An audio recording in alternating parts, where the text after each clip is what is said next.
What is up, everybody? Welcome to the Paper Chase channel. It is Thursday night, 7:35, and that can only mean one thing. ITV, baby. Into the Void podcast with my two very lovely guests, Reverend Wormwood and Idris. How y'all doing? What's going on? Hey. Yo, what up, brother? What's up? Guys, we have, I don't know if you saw the thumbnail or not, probably did on the way in here. We have a pretty hot button topic show tonight. Gonna get interesting. Might get canceled on our third episode ever. I don't know. We'll see. But feel free to give us a shout in the chat. Let us know how y'all are feeling tonight. Also, don't forget, just a little quick housekeeping, of course, before we get started. Please, if you could, hit that like button for us. This is going to let everybody know out there that we are going live right now. And one way you can help us out is by hitting the like button. Also, we do have a little bit of backtracking to do before we get into our main topic. And that is I don't know if you saw last week's episode, but the Oscar winners. Yeah. Me, Reverend, and Jamie. Did a little game here. Citizen Jamie, a good man who, if you're out there, what is up, buddy? Thanks again. Yeah, thank you so much for coming in. We really appreciate it. Rev, I think, did the tally on the winners. Yeah. Is that right? Did you? Yeah, I won everything. You won everything. Sweet. There's no reason not to think I didn't. Yeah, I told exactly. you guys. So what's the guy? Give it to us. Let us hear the results. All right, so as you can see right here, let's take a look right here. We had Best Director. You chose Daniel Kwan and the two Daniels. Am I correct? Can everybody see that? Yeah. You can see it, Johnny? Yep. Okay, cool. So you chose correctly. I was wrong on that one. Which is on that one, though. Yep. Okay, on Best Actress in a Supporting Role, you chose Jamie Lee Curtis? No, I actually chose Angela Bassett. Okay, so you were wrong on that one too. Yeah. So was I. Best Actor in a Supporting Role, Ki Kwan. Yep. You chose him, or you I chose him. choose? Yeah. Okay, I didn't, so I lost that one too. Okay, all right. Best Actress, Michelle Yeoh, Everything Everywhere All at Once. Yep. Did you choose her? I did. I really thought this was Michelle Williams' really chance to shine. I guess I blew that one too. All right, Best Actor, Brendan Fraser. You chose him, did you? I did. Okay, obviously Paul Mescal was robbed. You heard it here first. Everything Everywhere All at Once was Best Picture. You chose that, did you not? I did. I actually don't remember what I chose. I think you chose Rocky 3. Possibly. Did I choose Triangle of Sadness? God. Either way, it sounds like it chose wrong. I did. Triangle of Sadness. I couldn't watch that because I didn't watch Circle Jerk yet, so I didn't want to go into it not knowing. Right. So all right, cool. So screen, get out of here. Cancel. Okay, good. Okay, all right, good. That's what I had to say. Yeah, that is not a bad turnout. What about Jamie? You never gave us his results. Oh, you know what? Honestly, Jamie won them all. I think so. I think he even got the Jamie Lee Curtis one. Pretty sure. Yeah, he probably did. Jamie, if you're there, say something for sure, because we definitely need to sing your praises for sure. You know. Yeah, absolutely. What's up, Emma? What's up, Amber? What's up, Fingers and Toes? Yeah. Let's see who we got in here tonight. We got Amber Dale. Hi, Amber. That's my sister. What? Hey. What's up? Did I say that last name right? Dally. Cool. Jose Casimiro, what is going on? It otherwise is party known time. as Enigma. Oh yeah. Look at that. Made it in. Okay. Very nice. So check it out, guys. We are Rob Fan Guy. What's up, buddy? Good to see you, man. Welcome in, bud. Rob. Right. So tonight, our hot button topic is the portrayal of women in comics. What do people want to see? Do they want a hero in the streets, or do they want to see a freak on the sheets? We have some different opinions, I think, a variety between the three of us. And we can't wait to dive in. We've got some covers we're going to talk about. Maybe even towards the end, if we have enough time, I'd like to look into the market aspect to see maybe how some of these sexy covers hold value over time. I think that might be something kind of interesting to look at. But more importantly, our lovely guest tonight is Miss Idris from our local comic shop, Crescent City Comics. How you doing, Idris? I'm doing awesome tonight, John. How are you? I'm doing great. We really appreciate you coming out. Absolutely. I appreciate y'all having me. I'm so happy to be here. Yeah.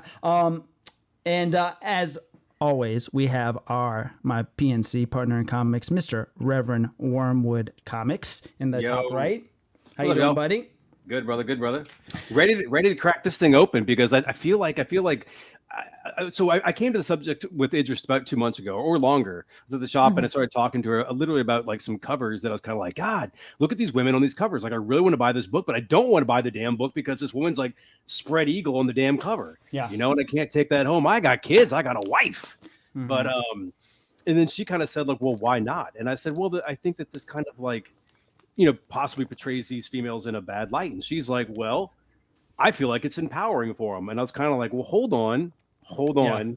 I have an idea.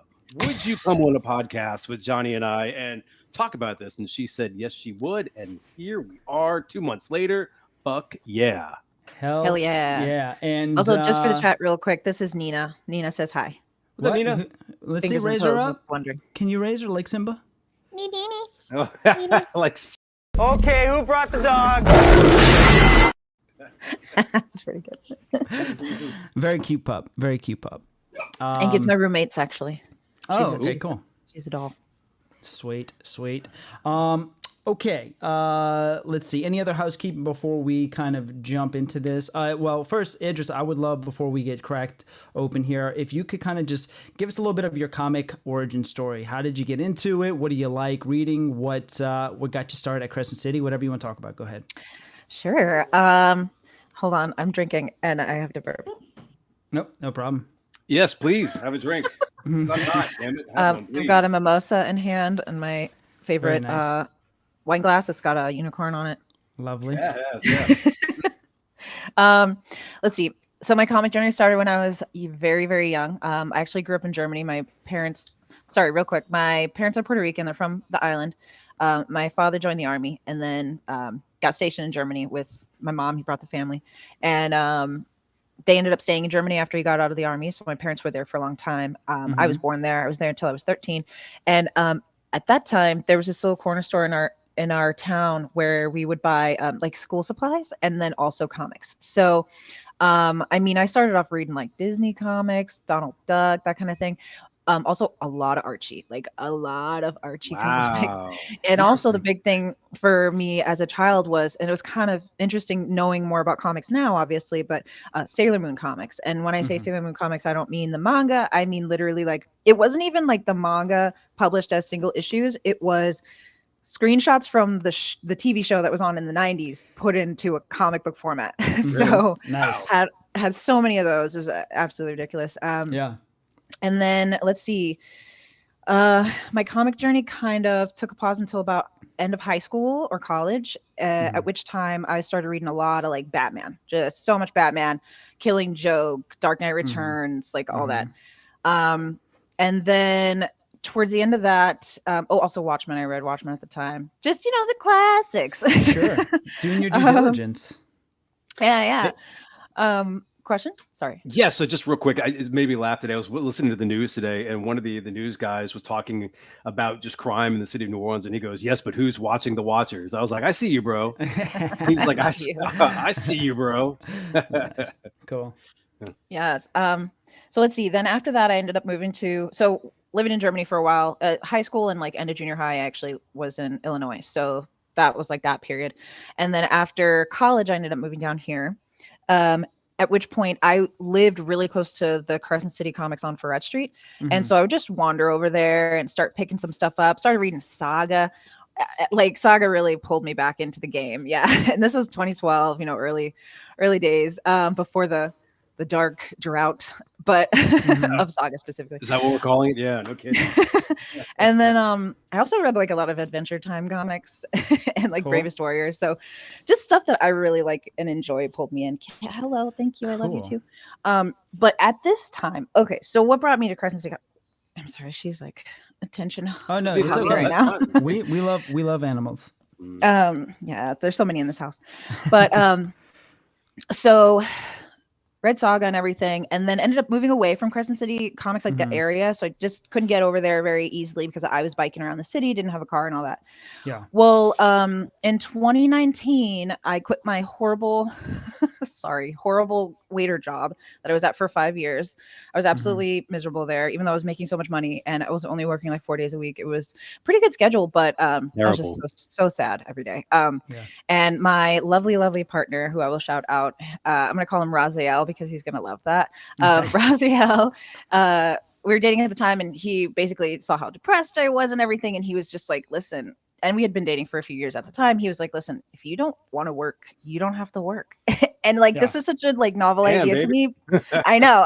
This was such a novel thing for me because like my whole life I've just had to work so hard and I've had to do everything like really independently. So it was a very weird kind of situation to be so comfortable with a person that would be an option.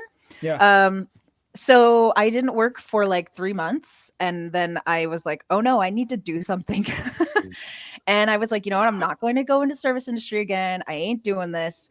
I got to get a job doing something that I actually enjoy. And I just remembered Crescent City Comics, and I was like, damn, I wonder if they're hiring.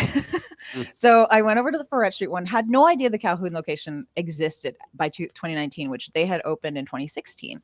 So no idea that location existed, which that happens a lot. People come in all the time, like, oh, I've been here for 10 years and I've never known. Yeah, exactly.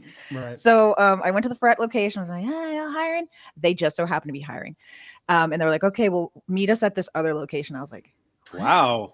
Went there. Meet us in the alleyway. Meet us Yeah. here. Well, you know, they Questions were were all, yeah, exactly. No, they were always very cool and kind and professional. So went over to the Calhoun location, was like, holy moly, because I don't know if you guys made it to Ferret very often back then. Yeah. I mean, there's some good things to find towards the end. It definitely evolved a lot over the years, but yeah, very different atmosphere from Ferret to 100%. Calhoun Street. 100%. Like, what is this? Started working there in 2019. Worked there throughout the pandemic. I mean, we were closed, but there was, you know, just plenty of stuff to do that like isolated people could do. So, and it was like, you know, 2-3 hours like a day. It wasn't even anything crazy, but so we were closed for a while, and that was wild. We weren't sure if we were going to make it. And then, yeah, now we're going strong. We're going so strong. And I'm so happy to be there. One in Ferret almost didn't, I mean, in Calhoun didn't make it almost? Well, we just didn't know how things were going to go in 2020 when everything was closed and nobody was making money at the time, you know, and all this stuff. We just didn't know. And comic shops, unfortunately, you know, not being an essential thing. Right. There's so many that actually did. Yeah, there's so many that actually did close after the pandemic. So it's just like I think we're very, very lucky. We had so many good people like buying stuff online from us while we were closed and stuff, because you know, they were just like, I just want to help out, throw some money or whatever. So so that was awesome. And yeah, now I'm here and I'm managing the store, and I have fantastic employees and coworkers. It's my favorite place in the whole city. Actually, my partner Raziel and I got hand fasted there a couple of years ago. Hand fasting is, for me, just for a quick explanation, it's like a diet wedding without the paperwork. Okay. But yeah, we did it in the comic shop. It was lovely. Yeah, congrats. Oh, thank you. That's awesome. Well, is this before or after he said, baby, you ain't got to work no mo? This is after. Definitely after. That kind of part of that was like, oh, okay, yeah, no, this guy's great. But no, what am I into now? I mean, I have so much access to comics now. It's ridiculous. I love it. I love being surrounded by art and literature and by people who love it. That's one of my favorite parts, is like people coming in and we get to chit chat about it. And there's all kinds of comics. There's comics for literally everybody. I mean, you know, superhero stuff is obviously the big one, but I mean, there's autobiographies, there's indie, like very personal like artwork that's done, written and drawn by the same person. Like those are the really cool and like weird ones sometimes. Of course, we have a lot of manga, Japanese comics, but at this time, I do cover buy a lot. I buy a lot of covers just because I like them. Some of the stuff I will probably not read. Maybe. Yeah, I'm not opposed to reading it. It's just I didn't buy it for that. Like, I'm not reading any X-Men, but if there's a good Jean Grey cover, I should be. I know. But if there's a good Jean Grey cover, that's coming home with me. Nice. I do consistently buy Harley Quinn. which I definitely 100% intend on reading. Haven't caught up on that. I consistently buy like all covers of Poison Ivy. I noticed that I have a big DC thing, which I never even thought of it because I read a lot of indie stuff too. Yeah. But I read a lot of DC, like Harley Quinn, Poison Ivy, Dark Knights of Steel. Yeah. So sick. If you guys aren't reading Dark Knights of Steel, you need to be You on got that. me reading Dark Knights of Steel. I think we're almost at the end. Isn't it like 10 of 12 or 11 of 12 right now or something like that? Yes. Or it's I close think to the end. 10 is coming out soon of 12. Yeah, Okay, you're right. I knew it was kind of close. So that's, you got me reading that one. So yeah, I knew we are kind of close to the end. So that's interesting. Go ahead. No, go ahead. So it's interesting about the Poison Ivy and the Harley Quinn and the Jean Grey. I mean, listen, like, so to kind of circle the beginning of what we're talking about here. I would like to say, Johnny and Idris, when I was a kid, I used to live on Magazine Street in New Orleans, for all of these people who aren't in New Orleans. And there used to be a comic shop called Goldmine there. And I would go there, and every now and then I'd have enough money to buy some comics and things like that. And Marvel Comics was having this thing called Inferno, where one of the characters, her name was Madeline Pryor, became the Goblin Queen. Well, the Goblin Queen, let me go ahead and share a little screen here. So the Goblin Queen, where's she at here? She is 6'1", 2, 3, 4, 5, 6. Is this it here? This is in here. This is it right here. Okay. So you guys can see her? No, not yet. Okay. How do I? Let's see here. What the? Your blinker's still on. Oh man, sorry. Hold on. Anyway, so let me talk while I'm trying to figure this out here, even though I had to figure it out earlier. Is this a new? I'm sorry. Go ahead. I was gonna say, is it a new cover? Because I have one of her. No, it's not. It's an old one. Oh, there it is. See. Do you mean Queen Goblin? No. Hold on a second here. Is this? I'm gonna get this wrong. 2, 3, 4. Hello, I had Manny. everything like locked and loaded correctly. Now it's gonna be all weird. Let's see. Is this gonna share? Is this the right one? Nope. Ooh. Okay. I can't show you that yet. Spoilers. Right. Let's see here. Okay. Can you see anything? All right. Oh, anyway, so what was going on was the Madeline Pryor came on with Inferno, and when I had her first book, dude, she was like naked as shit. I was like, this is so good. This is awesome. She's such a great character, but my God, she's got under boob galore and she's got all kind of attitude. And I think Come on, you have to show it. You have to find it. If you can't, I have a more recent one that will get your point across probably. Let me try this. You got it right now? You ready to go? Oh, yeah. Yes. I mean, yes. Okay. Exactly. Gorgeous. First of all, New Mutants. Yeah.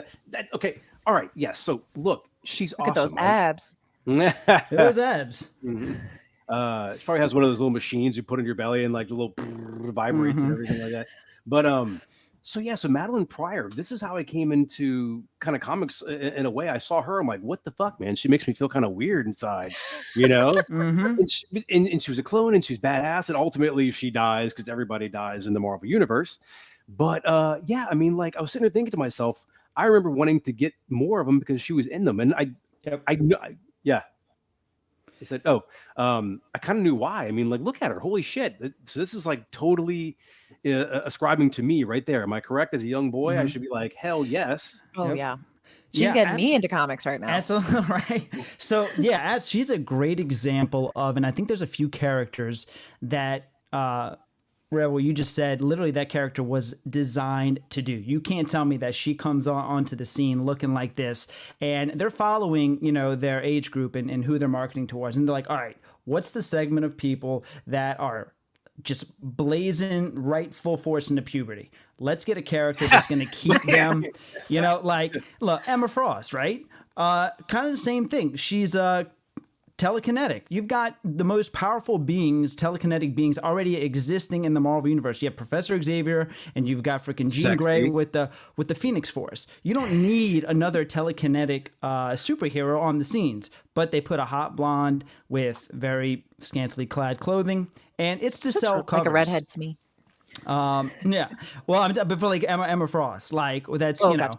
Yeah. So I think her and Emma Frost were created probably with the same intention of hey, let's sell some books to some kids growing up and get them in the door. Well, just so we can all kind of lay our groundwork here. So my thing is this, and then I want to let other people talk about it. My thing is this: it's like, okay, so nowadays in comics, we realize that there's multiple covers for every comic book, all right? And so the A cover, that's what they are. You have the A cover, then you have the B cover, C cover, D cover. Like, so it's not just enough for these people to say like, I want you to buy just one of my book and read the story. But if I have like 4 or 5 covers, with like scantily clad women, you might buy them all. Just for the cover art and things like that. And so I look at some of these covers and I say like, well, why am I buying this? Like, why am I, and I don't want to sound like a wet blanket. I'm not like, because like, yeah, they look good, but what am I going to do with a sexy cover? I'm showing it to my friends. I'm like, hey, look at what I have here. I have this like scantily clad woman here, commanding demons. Look at her under boob and her labial split, like, like what am I doing with this? I mean, like, I can't show it to my wife. She's like, bro. I can't show it to my kid because she's gonna be like, what are you doing, Dad? What are you spending money on this? It's like low, so I don't know how to feel about it. I mean, like, a lot of the covers, they look cool. I mean, some of these women look awesome, and some of these characters I really like a lot. 2 of them in particular. One being Emma Frost. I think Emma Frost is fucking a badass character. I mean, listen, she is fucking nails. I mean, they kind of like struck out with her for her first 20 years of existence. Right. Sometimes she was like a ditzy blonde, and sometimes she was like just like hoity-toity and couldn't be bothered. But right now, in the current climate of the Marvel universe, Emma Frost is fucking badass. Sure.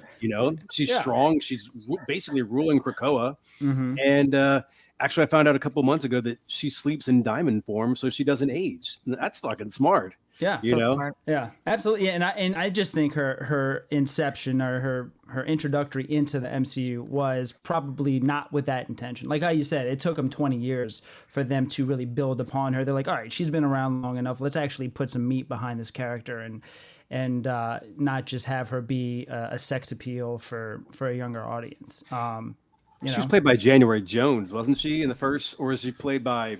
Oh, in the First Class. I think she's played by January Jones. Look, I just pulled that out of my ass. If that's who it is, congratulations. But but the other character would be Magic, and I know that Idris knows that I like Magic a lot. My problem is that with Magic in any storyline anywhere, she's just a scrappy, bitchy, like rough leader. But you wouldn't know that on the covers that she's portrayed. She's like wearing like these, super short shorts. Again, I mean, full labial splits, and then tits that are held in place by helium, balloons. It's just, they're amazing, and I don't know. None of this is functional wardrobe. Let's be honest. It's like Baywatch back in the day when people would run on the beach. It's impossible. Right. Passing out because they can't breathe. Absolutely. Yeah. Definitely. I think no matter, how our opinions divert throughout the night, I think one thing that we can all agree on is certain things are just blatant cash grabs, to sell books. There's definitely no denying that. I think the interesting topic that we're going to get into a little bit more is where's that line drawn of this is appreciating a woman's beauty versus this is just smut. And I think that's going to be the interesting line to kind of border. Idris, what are your what's an example of maybe a cover that you kind of got your heart set on that kind of borders that? Ooh, let's see. I think I have a great example here, but it's I don't know if it's a great example just because of the type of comic that it is. Yeah. Oh, are we talking from these options here? Oh, we got an Emma Frost wall. Wait, I'm distracted. Kevin busts out his Rolodex. He's like, look at that. Check it out. What you just a little personal collection here. No, like very clearly, yeah. Her. No, I do love the design of Emma Frost. I can't speak on the character too much. The only thing I know from her is that she looks badass. Mm-hmm. She's hot as hell. She can turn into diamonds. But like, yeah, clearly her outfit's not like made for like security, safety, like none of that. Never, even as like the White Queen back in the day, Thigh high boots are always a tactical advantage. You're so right, Rob. Always. Hold on, I'm gonna find it. I have them already here, but there's too many. No rush. So this is why I didn't want to know anything about where you stood, Idris, because now you have a stack of sexy books at your house. I do. You're just literally just thumbing through them right now. Well, and a lot of them aren't I think a lot of them do not border the like inappropriate line, but I do have this one here that I'm quite fond of. It is by Soza Micah, who is just phenomenal, and does a lot of sexy lady covers. I really appreciate that. All right, Vampirella. Yeah. Vampirella. We're going to Vampirella so soon in the podcast. And look, I got No. that. I mean, because and it's like it's Vampirella. Like, if there's ever Johnny, a kind of you got a comic, picture. I got to pull it up right here. I have that cover as well. That's a great cover. I've said it 1,000 times. A huge horror fan, and Soza Micah is one of my favorite. Yeah, one of my favorite modern comic artists by far. And really, really cool cover. Look at the strategic light reflection. Dude, like, that's so just ridiculous. And so let me say Before something or too. after the battle. And let me say something too about somebody who bought this cover, right? Who's a male. I'm not buying this because it is borderline porn. I'm 37 years old. There's nothing physically that I'm going to see that's going to knock my socks off, So this is not something that is bought for the sexuality of it alone. Now, of course, like I said, her art style is probably one of my favorites. It kind of borders that Adam Hughes type of art style, that kind of real soft colors, photorealism. Princess Unicorn mashing the gas pedal with Sorry. Went from 0 to 75 and went from 0 to 69 in a second. And our show's almost over. We shared everything. Goodbye. Right. But Soza Micah is great. I have one of these on the wall. This is one of my favorite covers by her. Let me get this. I'm 37 years old. I got nothing to prove. She's on my wall. And look, there's nothing sexy about this. I Love this love cover. that cover. Oh, yeah. So good. And I like how she uses Margot Robbie and Michelle Pfeiffer too as like the inspirations for her drawings. But yeah, she's great. So, and then another thing too with that Vampirella cover is you have to remember, it is in context. Vampires, part of their thing is sex appeal and attracting people with their sex appeal. So there's nothing out of context for that type of character. So it's like vampiric canon, is what you're saying. It's like it's absolutely it's canon. They're drawing in their prey. Yes. People. So let me ask you a question. Sorry, Hi, Zoe. that's Bestie out there. Hell yeah. So let me ask you a question. Tell me about the story. What's the storyline in Vampirella? I'll wait for the tomatoes to fly my way. Don't know. Don't care because I'm also a cover buyer. I mean, I'm a multiple type of buyer, right? I buy some for the story. I buy some for the cover. I buy some for the investment. I buy some to flip. All types. Yeah. That one didn't read. I will say too. Okay, real quick, and I'm gonna try to keep this I'm not trying to get on a tangent, but the Emma Frost thing, where Emma Frost was kind of like a whatever character for 20 years, and now she's kind of developing or whatever. That kind of, I think, shows a little bit of the evolution of comic books and the evolution of our society in general and the way that we view women. And it's just like, okay, we have this sexy woman here, but she's actually useful, a badass, smart, like a leader, all this stuff now. So I think that's really significant. And then also with the Vampirella stuff, like I think I've read like 1 to 3 issues of Vampirella, but she's got stuff going on. All right. And I think those comics themselves have also evolved.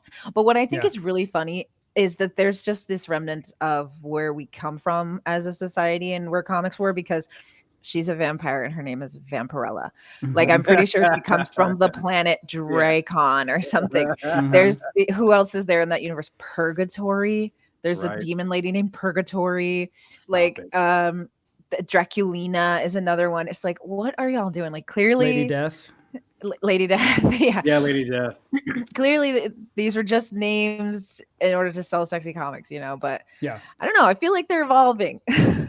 Yeah, absolutely. I agree 100%. And again, that goes back to knowing their target audience, because if you look at the amount of people that, and Idris, you could tell us firsthand, the age group that comes into a comic shop to buy covers, is it kids hitting puberty, or is it 30 to 50-year-old men or in women? Sir, wait, who are specifically buying covers? No. Who's just buying comics, period? Like, what's the age group that you see? Who's buying Faithless? Who's buying what?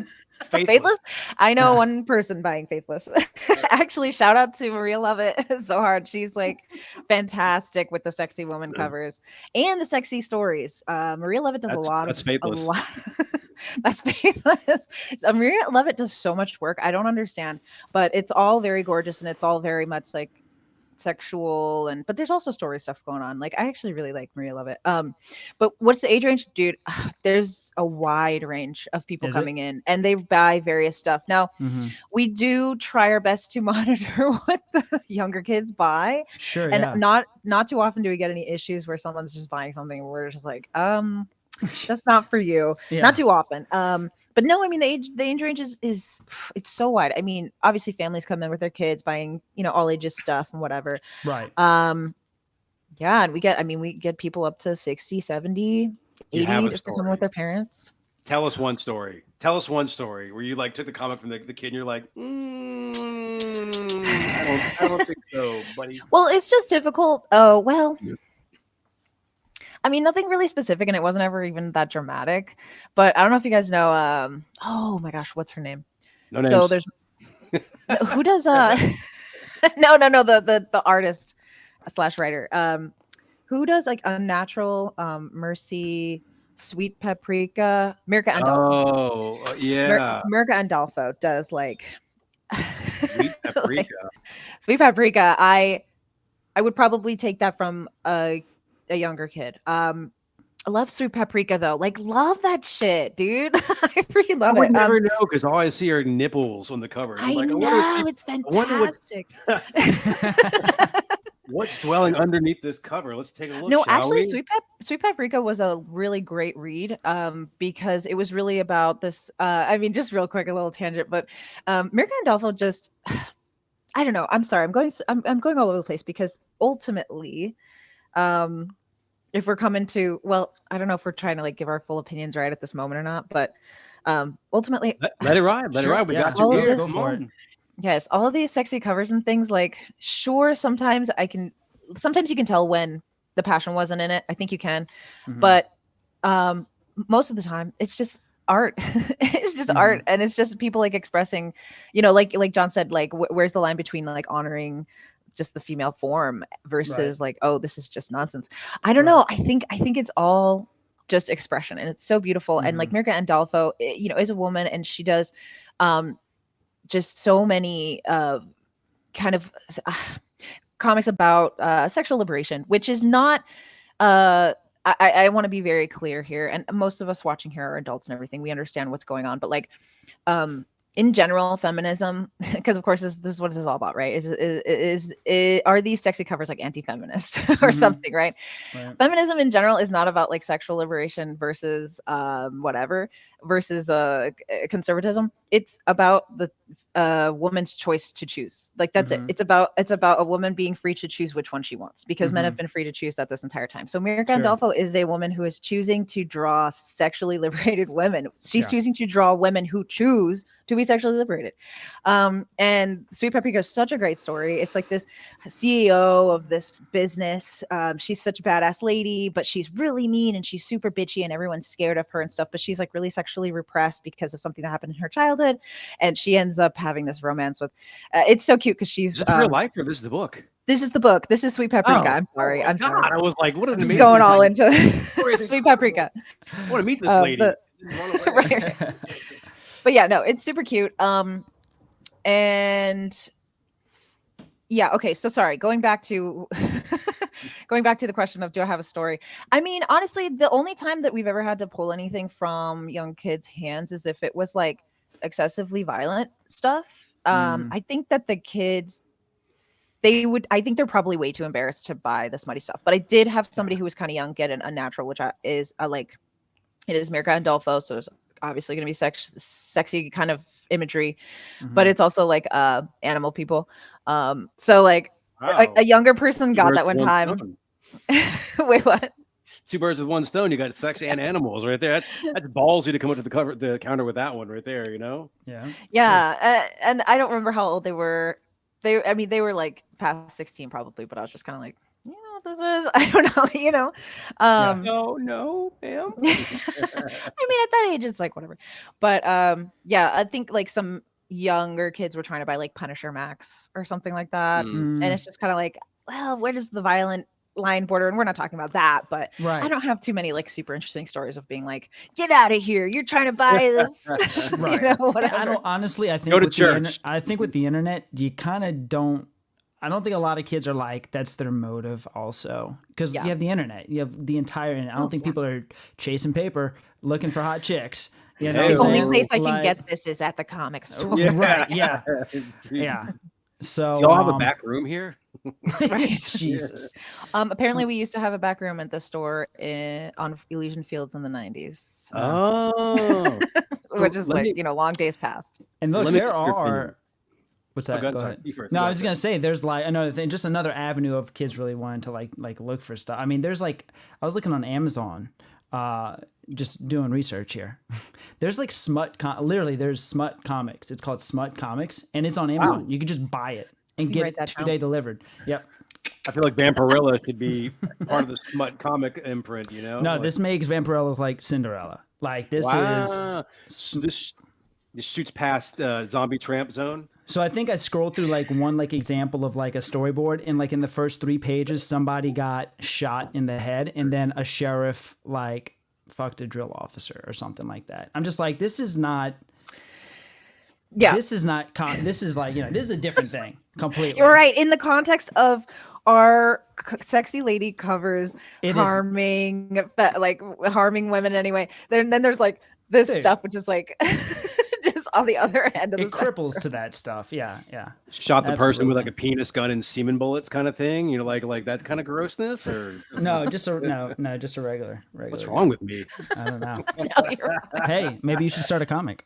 I have an Hey. idea. I got an idea. Ugh. Yeah. So I have a question for you guys. In 2014, well, actually, it's a kind of a statement led into something, but in 2014, I wrote this down. Look at me getting it done.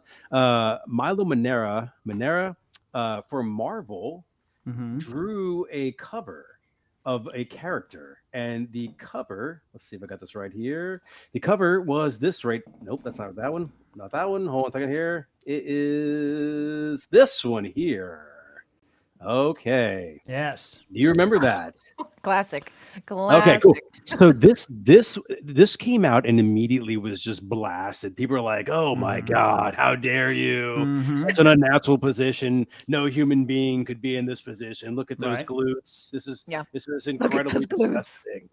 So the thing was that Marvel was like, "Oh my God, we didn't know." Milo Manera was like, "Hey, look, this is what you hired me for. This is what I do. Like, you guys knew this going into it." And Marvel was like, "Oh, we're so sorry." And they then printed another one with the Spider-Woman across her ass, so you couldn't see her amazingly flexing glutes there. Hey, she's showing us her heart. Leave her Yeah, alone. look at that. That's right. The thing though was that this piece eventually sold later on for $37,000, so it did make money. Crazy. Here's the thing though, it's one of those things where being almost 10 years old now, because this came out in 2014, I look at this cover now and I'm kind of like, oh, Spider-Woman. I don't care. Yeah. It doesn't mean anything to me now because I've seen, people like other artists. I don't want to say them because, I'm sure they're not watching, but I don't, I've seen other artists come out with some stuff. I'm kind of like, whoa, Mhm. whoa, but this was at the time, this was the number one offender. Can you believe it? Look at it. Now I wouldn't even care. Right. And look at the similarity. And I don't know if there was an outcry about this one, but so see if you see a similarity here. Look at that. Yeah. I love it. I love it so much. Where's the out? I mean, and he's got him wrapped up in a white substance. Yeah. There's no doubt. There's no doubt. He has his hold on a second. What's up, man?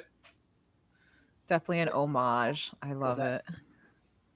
Yeah. Like even to the positioning of the fingers and stuff. Yeah. Absolutely. It- Absolutely. He's definitely got his junk rested on the planet or whatever that is. Right there. I can't tell. Planet. What the people. The funny thing is about the It's Spider-Woman the right bad here. guys. Mm-hmm. The funny thing about the Spider-Woman right here is if you actually look up cosplay online, if you look up cosplay online, there's so much Spider-Woman cosplay of people in that actual position. Oh yeah. Yeah. Yeah. It's classic at this Yeah. point. Yeah, absolutely. And I enjoyed doing the research on that one. But like I said, I was just so blown away that at the time, I remember when it came out and I was all like, whoa, okay, what's up with this? You can't get a copy of it either, by the way. There's a few out there, but they're just not really, they're not really attainable. Right, right. So, Yeah, what an interesting one. I mean, I think obviously the reason that one got so blown up is because of the story. Like, I kind of agree with you in the sense of like Milo Manara. Not much for me, but like this comic book has a story. This is part of history, right? But what's funny about when comic books become controversial to me, and this is honestly just the most annoying thing ever, is like everybody complaining about it isn't reading comics and isn't buying comics.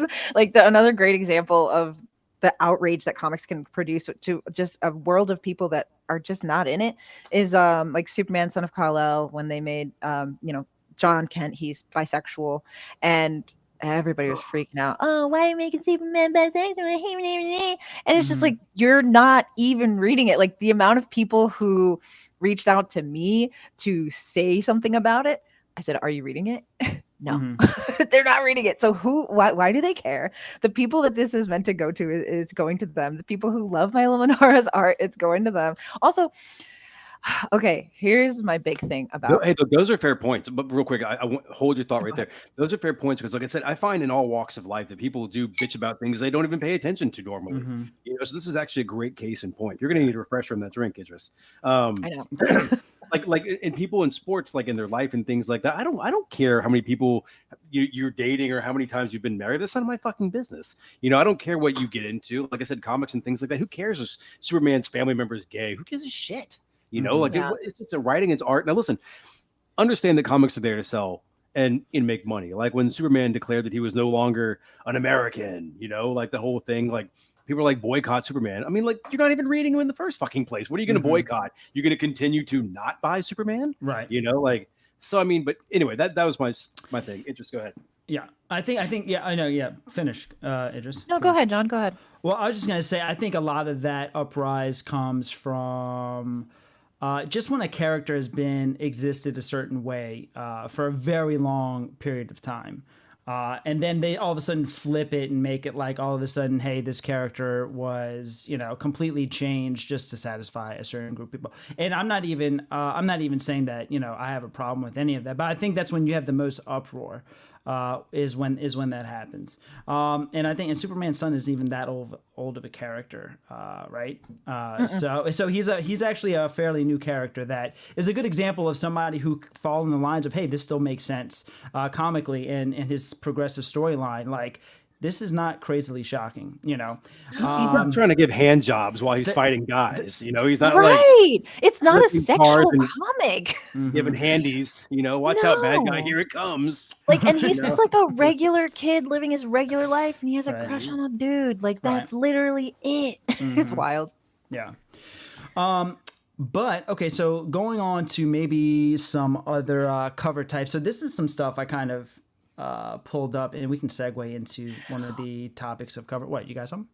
Well, I was looking at some of the comments, and Rob said nobody wants to talk about J. Scott Campbell, that first Mary Jane and Black Cat makes. I look completely vanilla.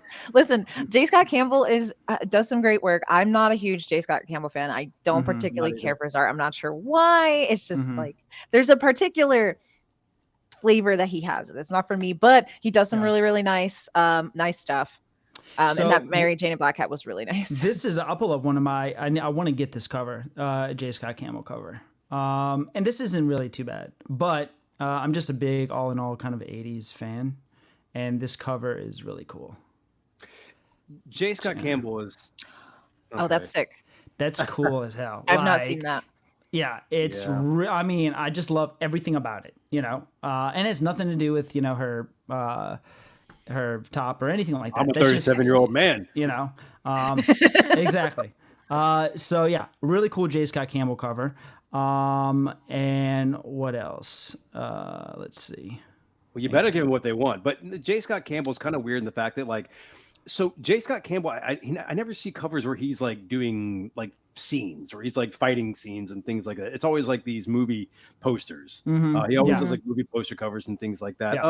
Obviously he's way better than I am, and I could never make a living doing what he's doing, obviously. But yeah, I don't really Yeah, like that. I mean, like it's cool, but I would definitely, and no offense, Mr. Campbell, if you're watching, but I would pass over that 10 out of 10 times. You know, I it's would just, too. it doesn't speak to me. I'm not looking. I mean, look, I get Psylocke, and for some reason, there's a huge simp out there for Psylocke as well. But I wouldn't. It doesn't do anything for me. I wouldn't want to collect it. I wouldn't want to own it. It doesn't tell me what's going on in the book. It's just like, hey, look, she's like half naked with bulging boobs, with a side knife. Yeah. Yeah, no, I like this one a lot. I think what I think I have an issue with him is his proportions are just so long. He makes his ladies so long and like narrow. And not that there's anything wrong with long and narrow. It's just like, I don't know. But this is actually really lovely, but I too would pass on it. Yeah. So let me tell y'all, if y'all ever see this book out in the wild, please do not pass on it. Well, I mean, look right at Idris because he works at a comic shop. You know.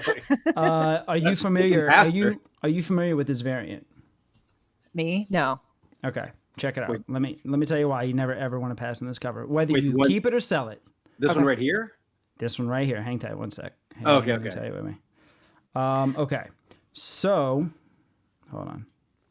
Too many damn screens. All right, we're gonna end that one. And we're going to pull up a little Go Collect here.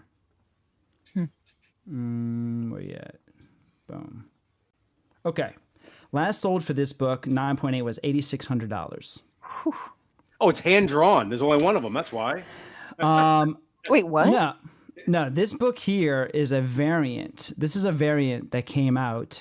That's just a sketch cover. That's just like, if you have like a partial sketch background cover. But no, this is a variant cover that was just super low printed. I don't know the print run. If you know it in the comments, go ahead and shout it out. But yeah, this is just an extremely rare cover that caught fire and never, I mean, it's come down a little bit, but not that much. That's maybe I'd buy it for $5. Maybe I'd buy it. Yeah. Shit. Yeah. So that's pretty wild. Just a kind of low fun. But this is one of, and I don't even know if I would say this is just how J. Scott Campbell draws women. Yeah. This is not a sexy cover that I would say is like, oh, it's a cash grab. But it's just I can't believe this cover. But yet it is. But yet it is a cash grab. Yeah, it's a lot of cash to grab. Wow. Okay. Pretty wild. Really quick, I want to touch on something else. Mackie 40K asked, what's the deciding factor on when they create a sexy cover, artist, character, company, or something else? That's a great question, and I actually don't know the answer. But but I just wanted to touch on it because, like, I truly wonder.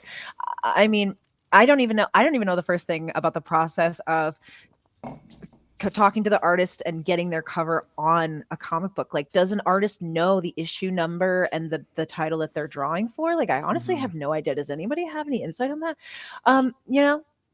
Because I feel like, and I don't know, but I think it could be that like they just get like a prompt of some sort, like a very minimal prompt of like, okay, this is the book or whatever. And then they come up with whatever and they send it to, and it has to get approved, right? So it's possible that the artists themselves are like, no, I'm doing a sexy cover for this. Like, I can't imagine that the company is like, we don't have enough sexy covers. Well, maybe we don't have enough sexy covers. We need more sexy covers. Flood the market with more sexy covers. Bulbous boobies, please. Yeah, there's really no telling. Tiny waists. Let's let it go. I'm so curious about that process. Yeah. Well, so isn't there like a thing where okay, I'm trying to gather my thoughts on this. John, like you can commission artists, and Jeremy Sparks, who's also a wonderful contributor out there, and a local favorite as well. He does comics as well, but he also gets commission covers for his books. So I think you have to get the artist. You have to get them to agree to a commission piece of art, and then you have to take the art sketch to whatever company, like Marvel, I guess, and then say this is what we'd like to reproduce on this cover right here, and they say yes or no, or they'll say we don't approve of this or we do approve of this.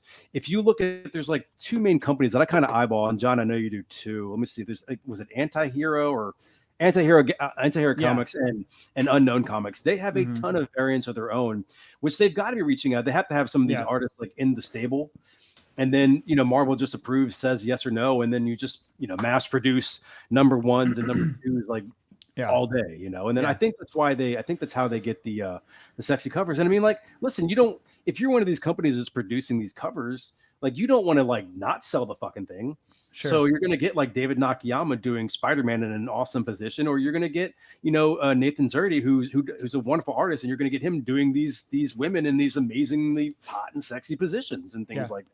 And then they sell. Look, I'll be honest. I bought an exclusive Nathan Zerdy Magic cover, but I bought it recently, but because she looks cool in it. She's not like show. I don't have it with me yet. I haven't gotten it in the mail yet.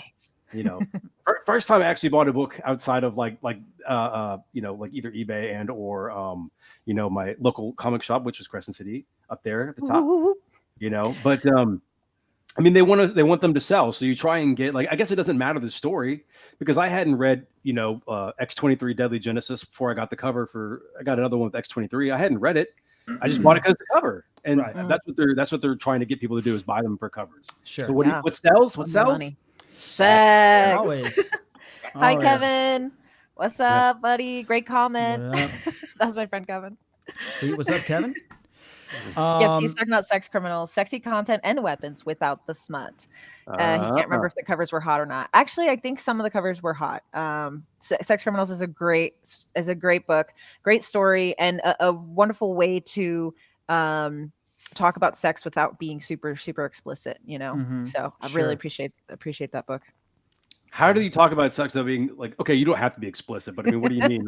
Break that down, because I'm interested to find out how you. So the premise of Sex Criminals is this woman finds out that when she climaxes during masturbation, she can stop time. Go on. So when she climaxes, she stops time, and so she discovers that she can do this and starts doing all kinds of stuff. And then she meets a dude who can also do this. So they end up having sex and stopping time and doing all kinds of stuff. Turns out there are actually authorities out there monitoring these kinds of behaviors. But get out of here, Kevin. Sorry, I meant Reverend. But Kevin. Yeah, Reverend. But yeah, so just a great premise and such a cool way to tell a story while also including sexual topics. And I don't believe the art was ever I just don't think the art was ever explicit. Like there's some comics that are like, I think, Sweet Paprika gets pretty explicit sometimes, but Sex Criminals was like pretty tame for a sex comic. Mm-hmm. Yeah. I want to get back to, can we stop for a second? Like, I mean, like you kind of glossed over the fact that she would orgasm and stop time. Well, that's the whole thing. I don't want to give anything away, but that's the whole thing. Spoiler alert. Does she orgasm while time is stopped? Is she just like in a perpetual shake? Like a perpetual No, orgasm? she's fine. She can maneuver around. So she'll finish, and then it's like everyone around her is frozen. Not that there's a bunch of people around her. But how does she start it again? Yeah, how do you stop time? Yeah. I think there's just a time limit that it lasts. And so yeah. Okay. There's just a time limit. It's fun. You should read it. The snuggle time in bed, like if it's like the snuggle time. Yeah. Right. As long as this pillow talk is going on, nobody else exists. Right. Keep spooning me. We need to stop time still. Yeah. Nice. Okay, so I didn't know that existed. That's now added to the list of things I need to read. Great read. Yeah, exactly. To actually read. Good Can't stuff. wait. Nice. What about a little thing called Zombie Tramp? Anybody? I love Zombie Tramp. Do you? Get out of here! You're fucking lying. I'm not lying. No, because tell us about this character's journey. Yes. To be honest with you, I've literally read one single issue of Zombie Tramp. You've read more than anybody else. That issue, got me hooked. I was like, this is actually hilarious. So not only is it funny, and I didn't read any more. No, it's because we didn't have any more at the time. Zombie Tramp, we had like 2 in the whole store. Mm-hmm. And one of my coworkers actually was more like, oh, what is this? And was really into it. And I was like, you know what? I want to see what that's about. Let me read that one issue. Yeah. But it was actually really fun and hilarious. And I mean, she's like a really, really hot zombie lady. Yeah. And at the time she was like in another realm and fighting some monsters or whatever. So there's a story going on. It's just that she's a super sexy like zombie girl. Mm-hmm. I just think this is an empowering cover. Zombie Tramp. They put the whore in horror. Yeah. In horror. Right. That's an interesting question. No, I wouldn't necessarily say this is an empowering cover, but I think the concept of zombie Trump is just so ridiculous. It's so stupid Yeah. that it's funny to me, and I'm Yeah. here How are for there any of so the sexy many? covers. How are there so many There are a zombies out there lot. that are tramps? I mean, like, is there some like storage of just like dead hookers and it's just like becoming zombies, or like why are they tramps? Why can't they just be like No, there are successful- regular zombies, but this is zombie tramp, okay? Oh. This is what we came for. Again, That nobody is wants hilarious. like the McDonald's worker, zombie going out and killing people. So that wouldn't sell. Zombie tramp, of course. I don't know that it sells. I don't know that it sells. I know we don't have listen. many, and probably because it didn't sell. That's Let me- like let me- probably. let me tell you, okay. So Johnny and I also, and you as well, we all sell and whatnot every now and then, and eBay and Instagram and things like that. But I will tell you, in the early days of whatnot, I'd go into a room, and there's a few sellers out there that are just like blatantly like, this is what we sell, okay. And what they do is they sell full on like cosplay nude covers and things like that. Women of Star Wars, women of Star Trek, probably even Transformer women, like just naked. But the zombie tramps would come on, and this is actually a very, very tame cover. Usually it's just nipples and like again like private showing all over the place. But it didn't matter. It didn't matter. They were just selling. People would buy them, and for outrageous fucking prices. I would show Johnny. I would screenshot some of these pictures of some of these books that would sell. I mean, like they had a Princess Leia looking picture on a book. Remember, Johnny, and the book sold for like $300. Yeah. I mean, like, what are you doing with this? I mean, listen, if you have it and you enjoy it, yes. And this is like my little note ready to watch myself, because collect whatever the hell you collect, whatever makes you happy, 100%. But I'm just wondering, like, this is what they're trying to get you to do. They're trying to get Princess Leia naked and sell it to you. And then also that's in one thing that everybody has to respect with the evolution of the comic collection hobby is that the collection evolves, and for it to stay alive, honestly, some of it has to evolve into the most, parts of the hobby that people don't agree with. The spec portion of it. The flipping has been a thing for a long time, but the spec portion of it, the slutty covers, the variants, these things are just different avenues of the hobby. It's becoming right now with the hobby, you can currently create and print high quality art quicker and faster than ever. When you have that, comics gonna diverge a little bit to just like buying art prints, so people are gonna have their own art print collection. And honestly, I'm not a huge fan of it. One of my biggest pet peeves in the world is when you have the variant thing can get really excessive, but when you have one cover that's a trade dress and then they do a virgin cover of it, that's my biggest pet peeve. I can't stand that. Because I'm buying a comic book. I want the words on the paper. Very rarely do I like the virgin cover, but yeah, it's just, unfortunately, it's just something we gotta deal with, Well, and we don't have to deal with it because we don't have to buy it if we don't want to buy it. True. Exactly. You mentioned the idea of the art form. So here's where, like I said, I mean, we agree on most things, but like I there's a time and a place for virgin variants. I like them sometimes and I don't like them sometimes. I mean, it just depends. I mean, sometimes I'll get a really cool piece of art that looks awesome. I mean, they had a Magic AXC cover, which was the Judgment Day that Marvel put out, and it was for the Hellfire Gala, and she looked really cool on the cover. It was done by David Nakayama when he wasn't chained in the back of one of the comic places, but he did a cover, and the cover is really fucking cool. Yeah. And the original cover is covered by a whole bunch. It looks like a magazine cover, Johnny, can you find it quickly? Let me see. I know you're pretty fast with this. She is wearing kind of a costume that looks like just burnt from hell. But the cover. What's the issue again? David Nakayama. If you look up AXC Nakayama Magic Hellfire, it'll probably pop up. But the Virgin cover, I think, looks better. I have both. Oh yeah, this is a freaking killer cover. Dude. Yeah, I think I showed this to you before. Yeah. This one right here. You have the Virgin, or do you have the trade? Let's go with the trade. Yeah, so this is a trade. I also really hate the term virgin cover. I think I do too. I think it's so stupid. I do too. Do you have a Virgin cover? There's better ways to explain the fact that there's no words on it. Right. Do you have a naked cover? Naked is great. Do you have a nude cover for us? Nude. This right here. Yeah, That's it? cool. Boom, done. That's amazing. Yeah. Yes, it is. It's really cool.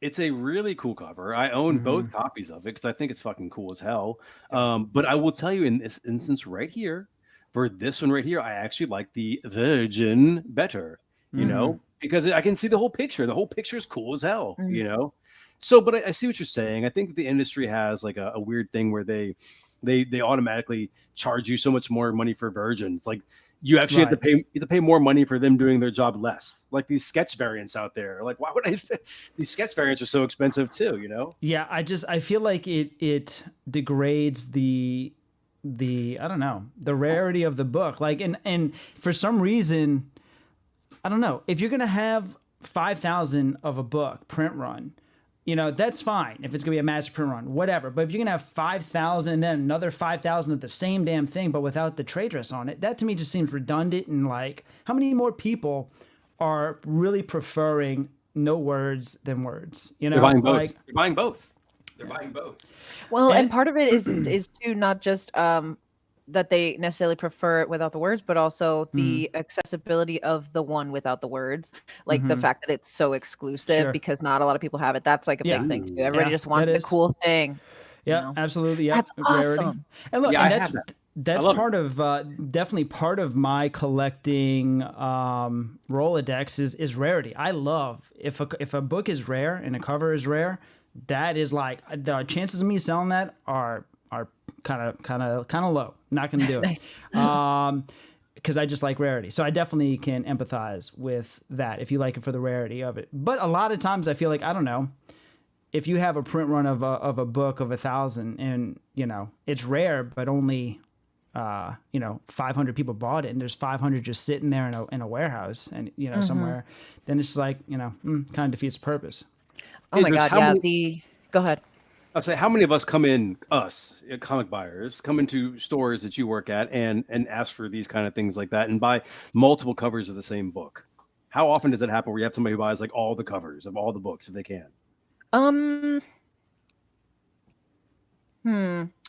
All the books of all the covers? All the covers of all the books? Like somebody comes in, they're like, I would like this book, but I also want cover B, C, D, E, F. Yeah. G, We have one customer in particular that buys every cover of every DC book. Pretty much. There's some DC books that they don't purchase, but pretty much they're kind of a completionist, and they get every cover. Then there are others. Then there are others that pick and choose which titles they're going to buy multiple covers of. So I mean, it's a mix. I don't see it too often that like people really dedicate themselves to getting every single cover. Literally, one person out of everyone that comes in. And I myself, like, I will buy. I'm not super particular with my series. Like, some people like to have all of the covers to be the same and kind of match as a set, and that's totally cool. For me, I'm just, for the most part, buying the ones that I like. And then there's like Punchline, where I'm buying every single one, every cover. Pretty much Harley Quinn, I'm almost buying every single cover. So yeah.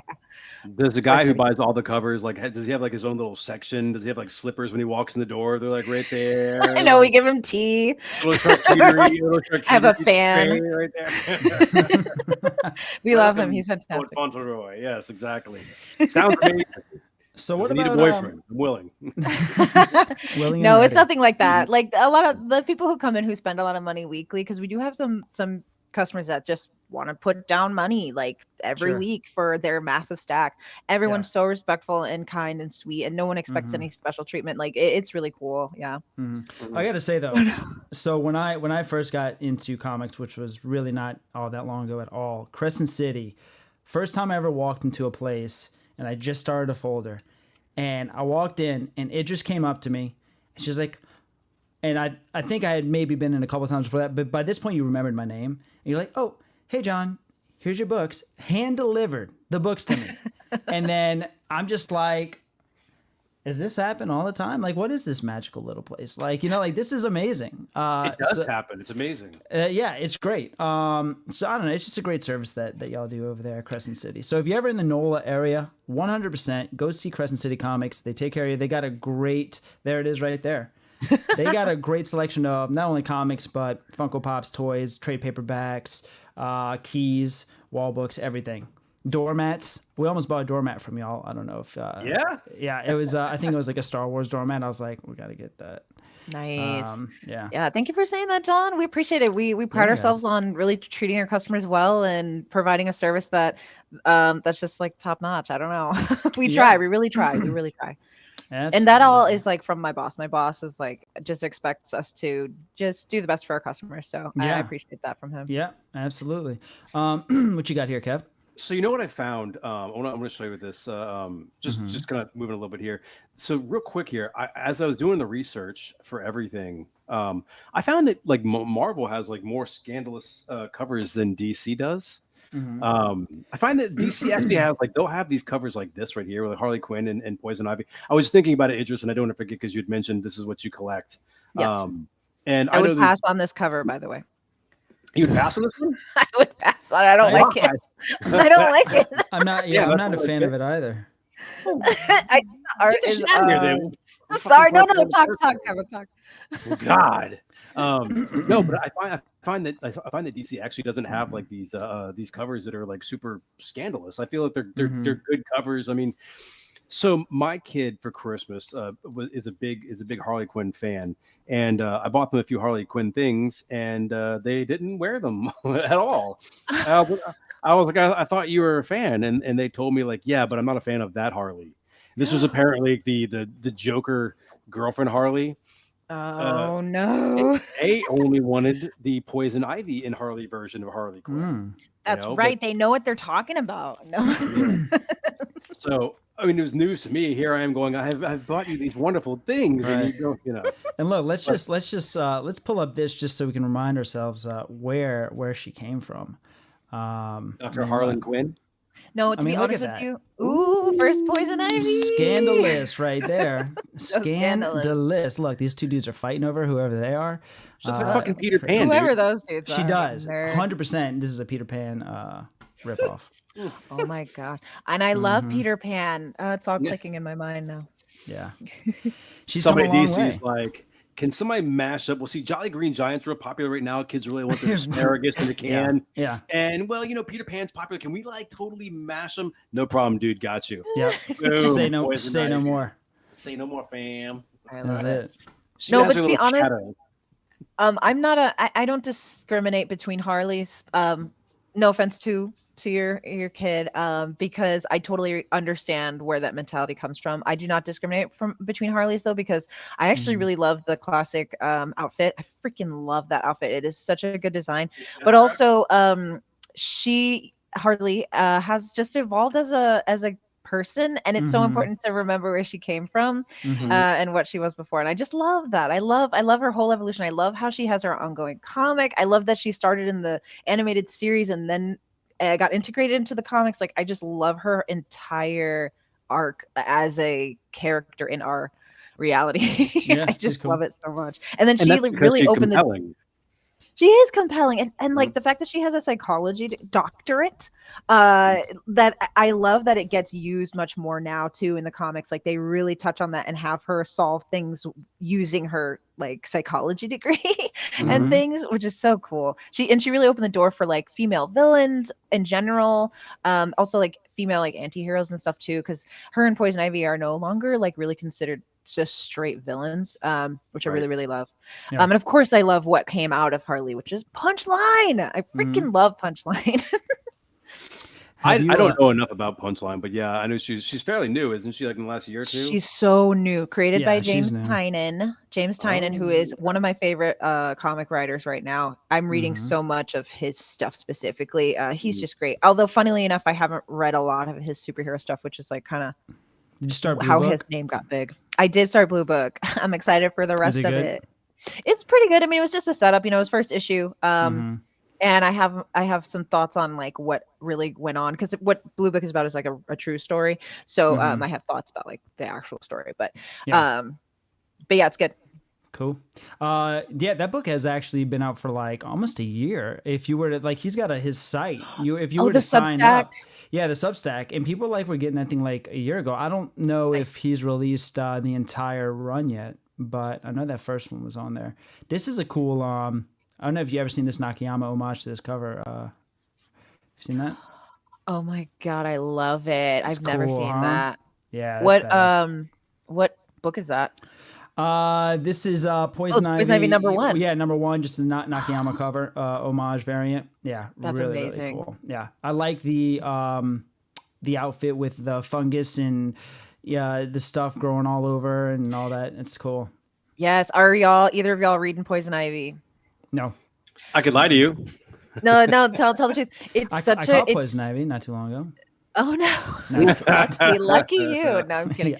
It's such a good story, and the like fungus coming off and stuff is actually like narratively significant. So Cool. such a great book. It's actually Cool. really great, and obviously a testament to the book itself, written by G. Willow Wilson, who wrote Miss Marvel. Is that Poison Ivy's finally got her own ongoing series. That's crazy. It took this long for Poison Ivy to get an ongoing. That's nuts. How old is that? You sold me. How old is that book right there? Has it been out for This a one while? here? Or? Yeah. think it This came out, like, one last came year. out. I think it was last year actually. I think you Okay, are correct. making notes. I'll read that. I usually, whenever Idris kind of mentions something, I'll look at it. It's so good, but let's put it this way: I don't think the first Poison Ivy trade has come out yet, if I'm not mistaken. I'm gonna run my ass over to readcomicsonline.com and catch some of those right there, or your local Hoopla app for your library if you have it. Real quick, John Stout gets every Batman detective cover, all Frisson variants. I'm with you, bro. If there's a Frisson variant, I'm probably gonna grab it. Frisson is so good. Jenny Frisson, amazing. Actually, I literally have a couple of Jenny Frissons here for the new cool. Poison Ivy era. Yeah. See, anytime that's you cool. have hot ladies, like especially ladies that I just admire so much, I'm gonna get them. So Jenny good. Frixon, you could actually have that's something right there that you could have in a poster form in your house or things Sure. like that. It's just it's compelling to look at it. It looks good, and that's amazing. I had one of her Catwoman's up earlier. Actually, I have John. Let me go with the share right here because I had I had a whole bunch of Frison stuff up, and I know that she is. Let's see where she go here. Is this it here?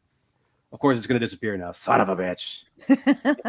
All right, I'm not going to share it. I don't know where it went. I had all these things labeled, and once I look at the picture, it goes away. Love this cover. I'm sorry. Go ahead, Kev. Go ahead. No, I was saying Christopher H. Legion of Superheroes 23, Adam Hughes. Great cover. Are you familiar with Kev? No, hit me with it. What is that? Dude, it is really good. Is it sexy? Let's stay on topic here. Yeah, it is. It is. Oh, it's Adam Hughes. It's gonna be sexy. Is it Power Girl? Is it Power Girl that you were talking about? That big cover that came out recently. Everybody's like Power Girl in her white outfit and just was it Power Girl? Yeah, it is. I got those on deck. Okay. All right, cool. So check it out. This right here, this is similar to that Psylocke J. Scott Campbell cover. Very low print run, very hard to get. I think this one right now on eBay is going for like $800. Oh my god! But you gotta be careful because there is a reprint of it right here. This Superman 43. That is a reprint. But yeah, it's wild, dude. And So nice. real quick, hang tight one sec. I see. Buy the reprint there. I mean, I just don't know what you do with a modern cover that's $800. What do you do with that? I mean, Unless show off, you flex. I don't know. I guess, man. I guess That's it. You just flex. okay, well, for flexing here, Right. So I'd like to flex my obnoxio number we're one. playing the flexing game. That's amazing. That's amazing. playing Wait, the are we flexing flexing right now? Because hold No, on. I was just saying, we were on the topic of Adam Hughes. I've already won. There's no more flexing. Obnoxio number one. Obnoxio. Look at Obnoxio. I got it graded at 9.4. I remember when that came back. With that waste of money. What's this eagle? Eagle number 6. First Adam Hughes comic artwork. No in this book. way. Yes. So this is going to CGC to get signed by him. Yeah. So if you ever seen Eagle number 6, this is Adam Hughes' first comic artwork. So just kind of a cool fun fact. I think that's a super overlooked category of collecting is artist first. You know? Yes, I agree. And actually, I have to shout out Reverend for gifting me some early Jay Lee. Jay Lee is my favorite comic artist. Nice. I actually have a couple of his here, only because I was trying to go for the sexy lady. Hey, it's Drew right there. Drew the comic guru. What's up? What up, Guru? What's up, buddy? Thanks for coming on in. Hell yeah. Drew's got his own. Why are you just looking at that? Drew's got his own show rocking What's up, out there. Drew? Yeah. Spelled with a J. Interesting. But yeah, let's see. This is Nubia. I think it's pretty sexy. That's Not gonna cool. lie. Jay Lee is fantastic, and Kevin.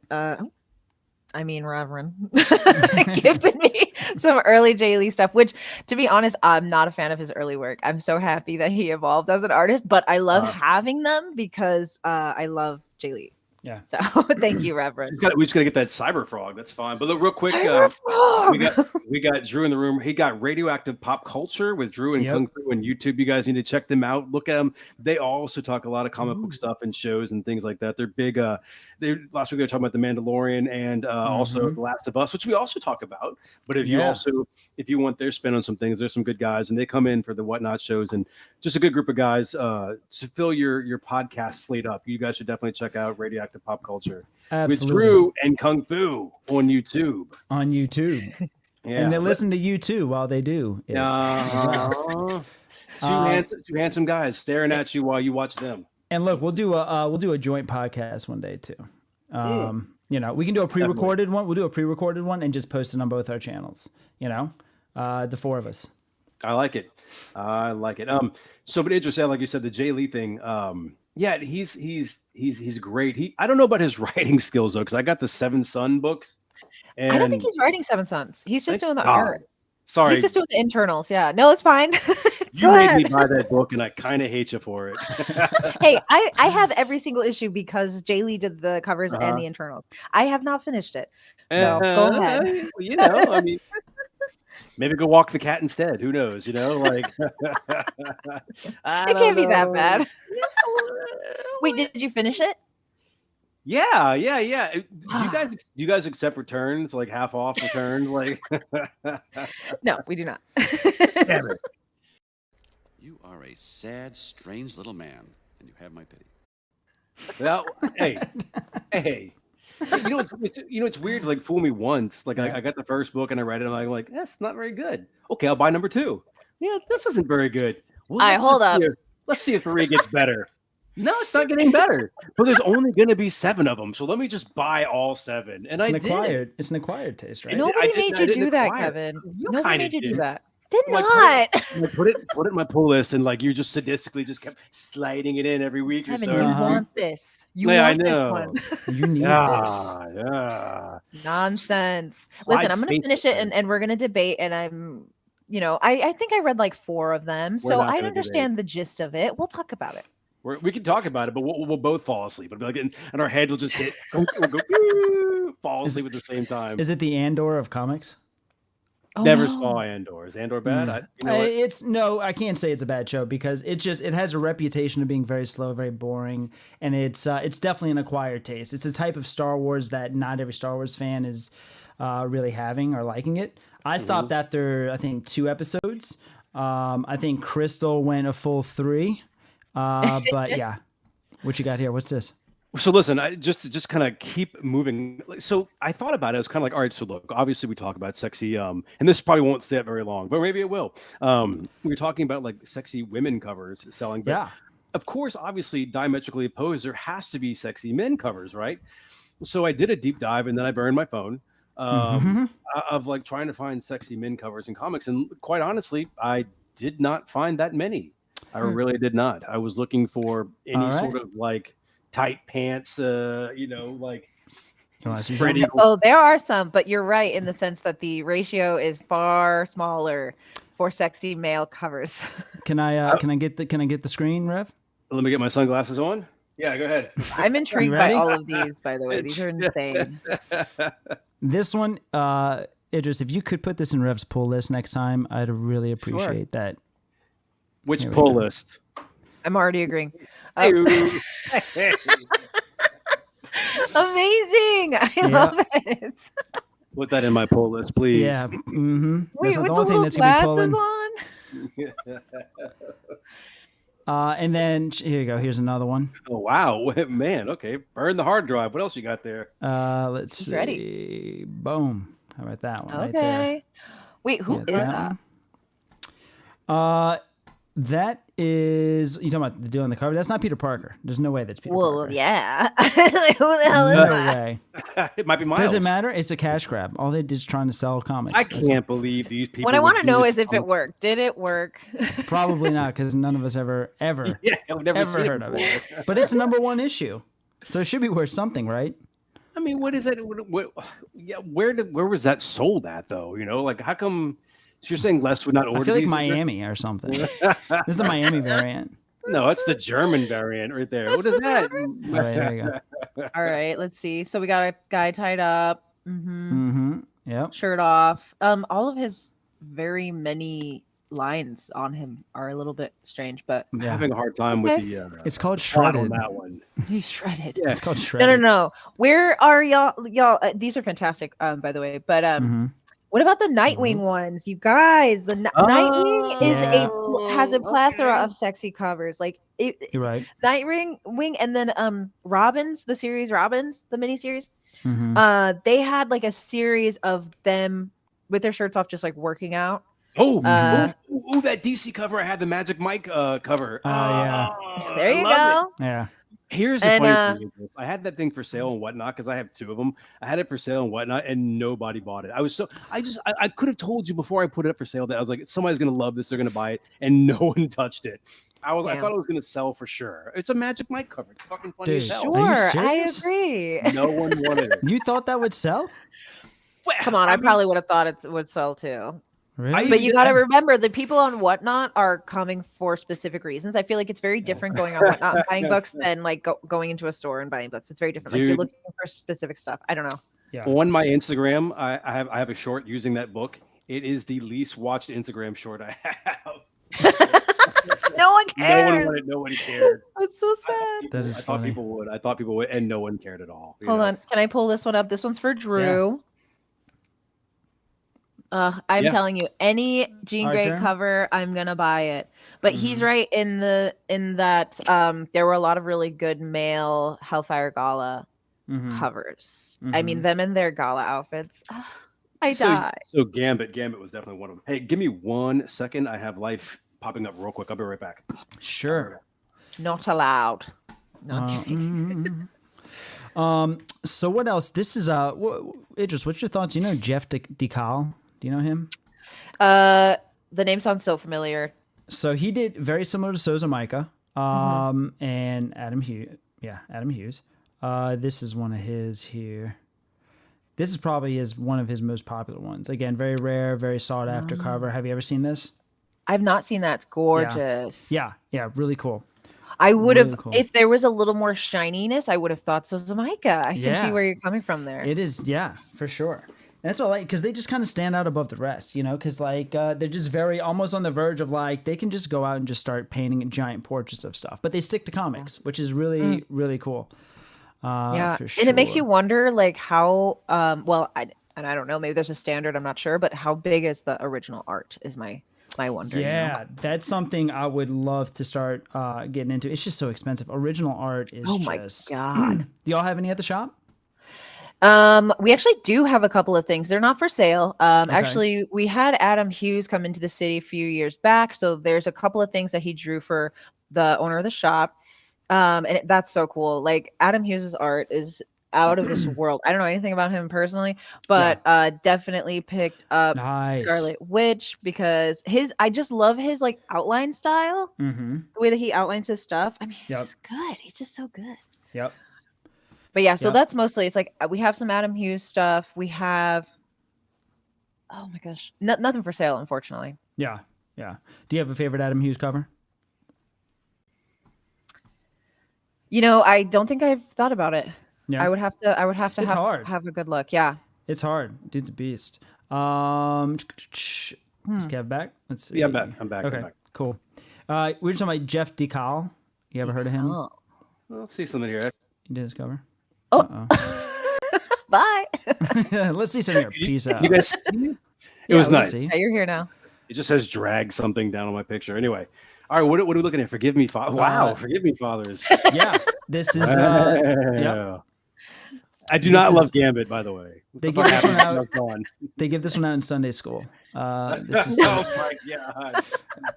This is this is Jeff DeCal. This is another rare variant, but he has like that Adam Hughes art style that's really cool. But It's so small on my screen. It looks like a real person right there. You know, It does, doesn't it? yeah. So realistic. Yep.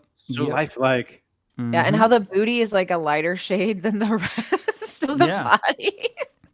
That's very accurate. Yeah, and then of course we couldn't forget old Greg Hornball. Yes. So this, I think, I haven't seen every Emma Frost cover, but I think this one takes the cake. I think this is the one. This is the frostiest of them all. Yeah. She's got like I said, I kind of showed you guys earlier. She's got a ton of them, and none of them are her like in action, where she's like battling it out, where they're saving. No, the she's day, thinking. She's thinking here. She's thinking. She's in the thinking pose. Yeah. She's in the reflection grotto at Xavier's mansion right now. Yeah. Got it.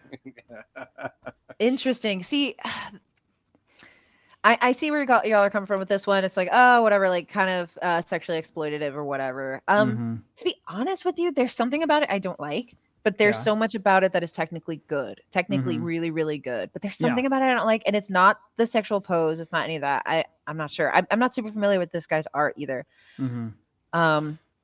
Yeah, I don't know. Is it the blocking of it? Like, is the fact that like it's not the sexual pose, but it's just like right up, square center of the screen, just kind of be blatant, obvious about it? No, it's something about the way that she's drawn. Somehow her head doesn't look like it belongs on the body. I gotcha. I'm not sure if that makes sense. And then the more I look at it, because this is the first time I'm seeing it too, which by the way, like the head by itself, I feel like is like really beautiful. I love the hair. I love the eyes. I love that angle. And the body by itself is also interesting. I just feel like the head doesn't belong there. But she's got that foundation issue. She's got to fix her foundation. I'll just say it. It's fucking Tracy Lords, y'all. It's Tracy. He drew Tracy Lords. Oh, really? That's what that's what it looks like. Zoom in her face if you can. That's Tracy Lords. No, I can see. I'm gonna end up zooming in. And I think whoops. Hey. I think too, the proportions. I agree with Rob. The proportions are strange, and also, the more I'm failing. Look at her hands. I'm either failing or succeeding, whatever side you're on. I also think the more I look at it, like her one leg being a little bit higher, like it looks a little like really uncomfortable. Like she either looks like she's about to get up or she's having issues down there. Yeah. Trying. Check this one out. This is a nice Electra cover. Electra Nacho. You seen this one? Oh, that's actually great. I have not seen this one either. Yeah. Kevin? The foot is interesting. I've done. Oh, hey! Wow. Okay. Yeah. What is she kicking? I can't. It's a boxing punching bag. Oh, okay. Of course. It's busting naturally. Oh, that makes more sense. I thought the whole shape was like her foot. Gotcha. Just so we're clear, if we're splitting hairs and things are completely not possible, legs, there's no way she's in that motion and her little thing covering her crotch is flying out like that. So very convenient. Yeah, it's not even, it defies all gravity right there in physics. You gotta turn the page to see what happens. I feel like there's a version where the sash is not there.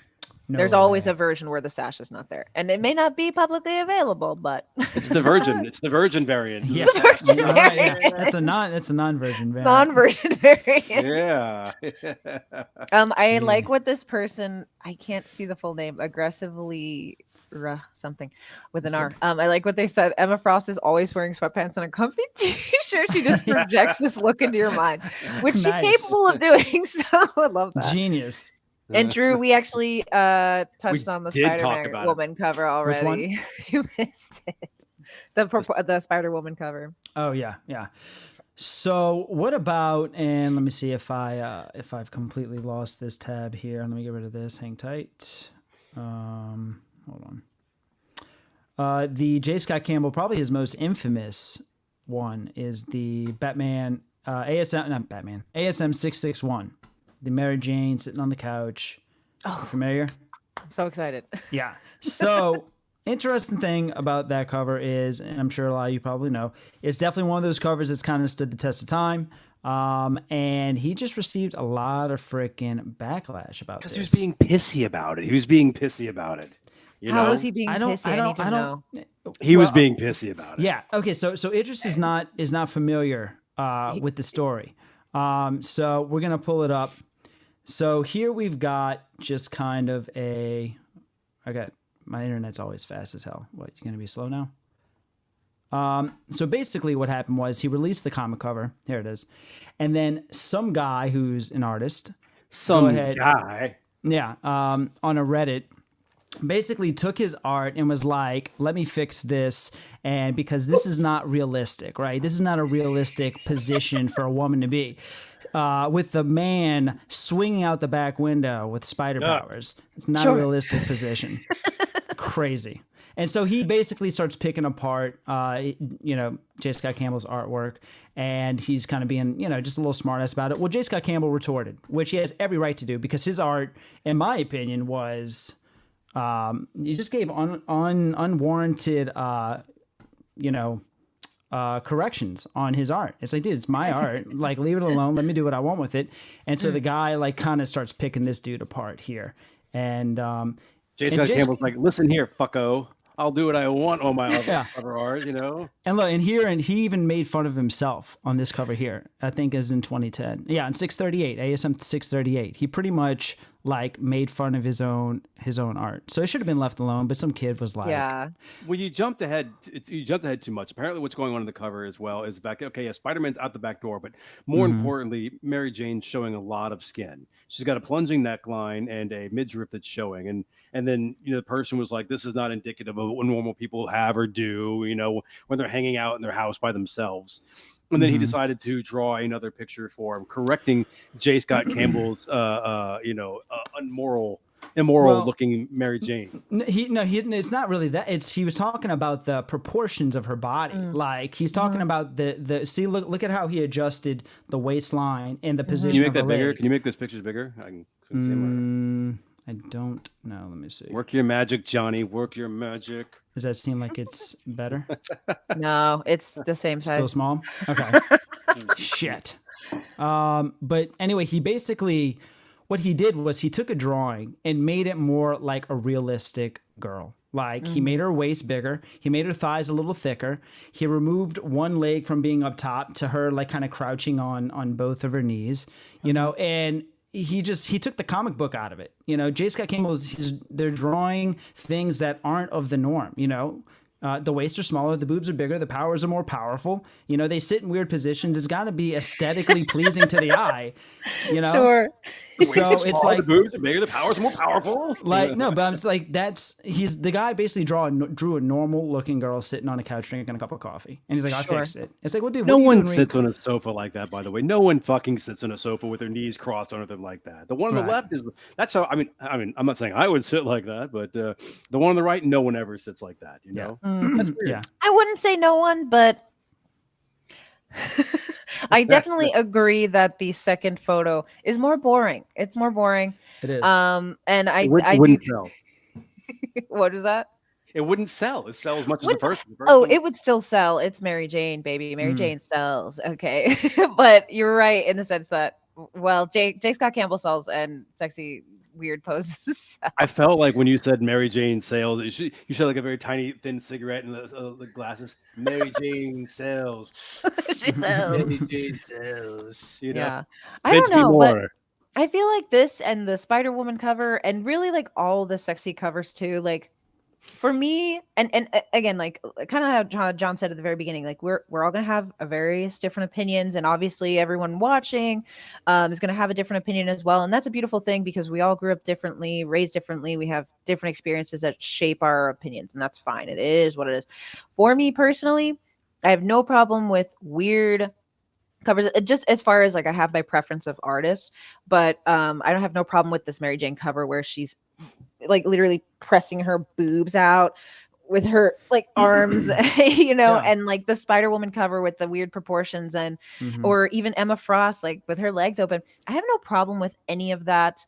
And I very much am a feminist, but my main reason for not having a problem with any of it is because one, which I already mentioned, it's art, it's expression, it's art, subjective. it is exactly, it's all subjective, but also as a mature human being, I can tell the difference between reality and fiction. Sure. And like none of these pieces of art are harming well, I guess I can't say that for 100% that they're not harming people, but as long as like, children are being educated properly in the ways of like understanding the difference between reality and fantasy and not expecting certain things that you see, especially in comic books, not expecting the things you see in comic books to exist in real life. As long as all of that is happening, and that's obviously everyone's individual responsibility and all that kind of stuff, then none of this really, it's just art. You can buy it or not buy it, look at it or not look at it. Like, I don't know. I'm here for it. I'm here. I would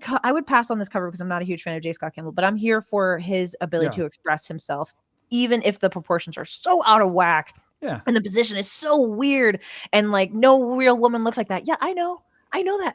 It doesn't bother me. It's about superheroes. It's about people with superpowers. Like nobody's trying to get, Yeah. It's great. Yeah. Let me ask you a question. I heard what you said, your impassioned speech, and I agree with you 100%. But can I ask you a question? What do we think about this? Where are we at on this one? I think somebody should call Peter. Wait, is this by the... Wait, I love the Elementals. I'm actually collecting the Elementals. I've not seen this cover of the Elementals. I gotta be real. I've not seen this one. And here's what I will say. Is this one empowering? Oh, good question about whether or not what's the purpose in this are empowering or degrading. And I think that they can either be both or neither. They don't have to be either of them, but they can be both. They can be degrading, they can be empowering, but they don't have to be either of them because they're just art. This one right here, well, could it just be funny?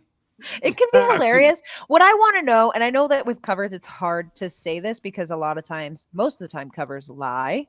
That's the thing that you have to know about comics. Covers lie. Yeah. A lot of times you'll see a cover. What I mean is like a cover of a specific issue or whatever will display a scene, and that scene will never happen in the issue. Oh, yeah. A lot of times. Definitely. And so what is this?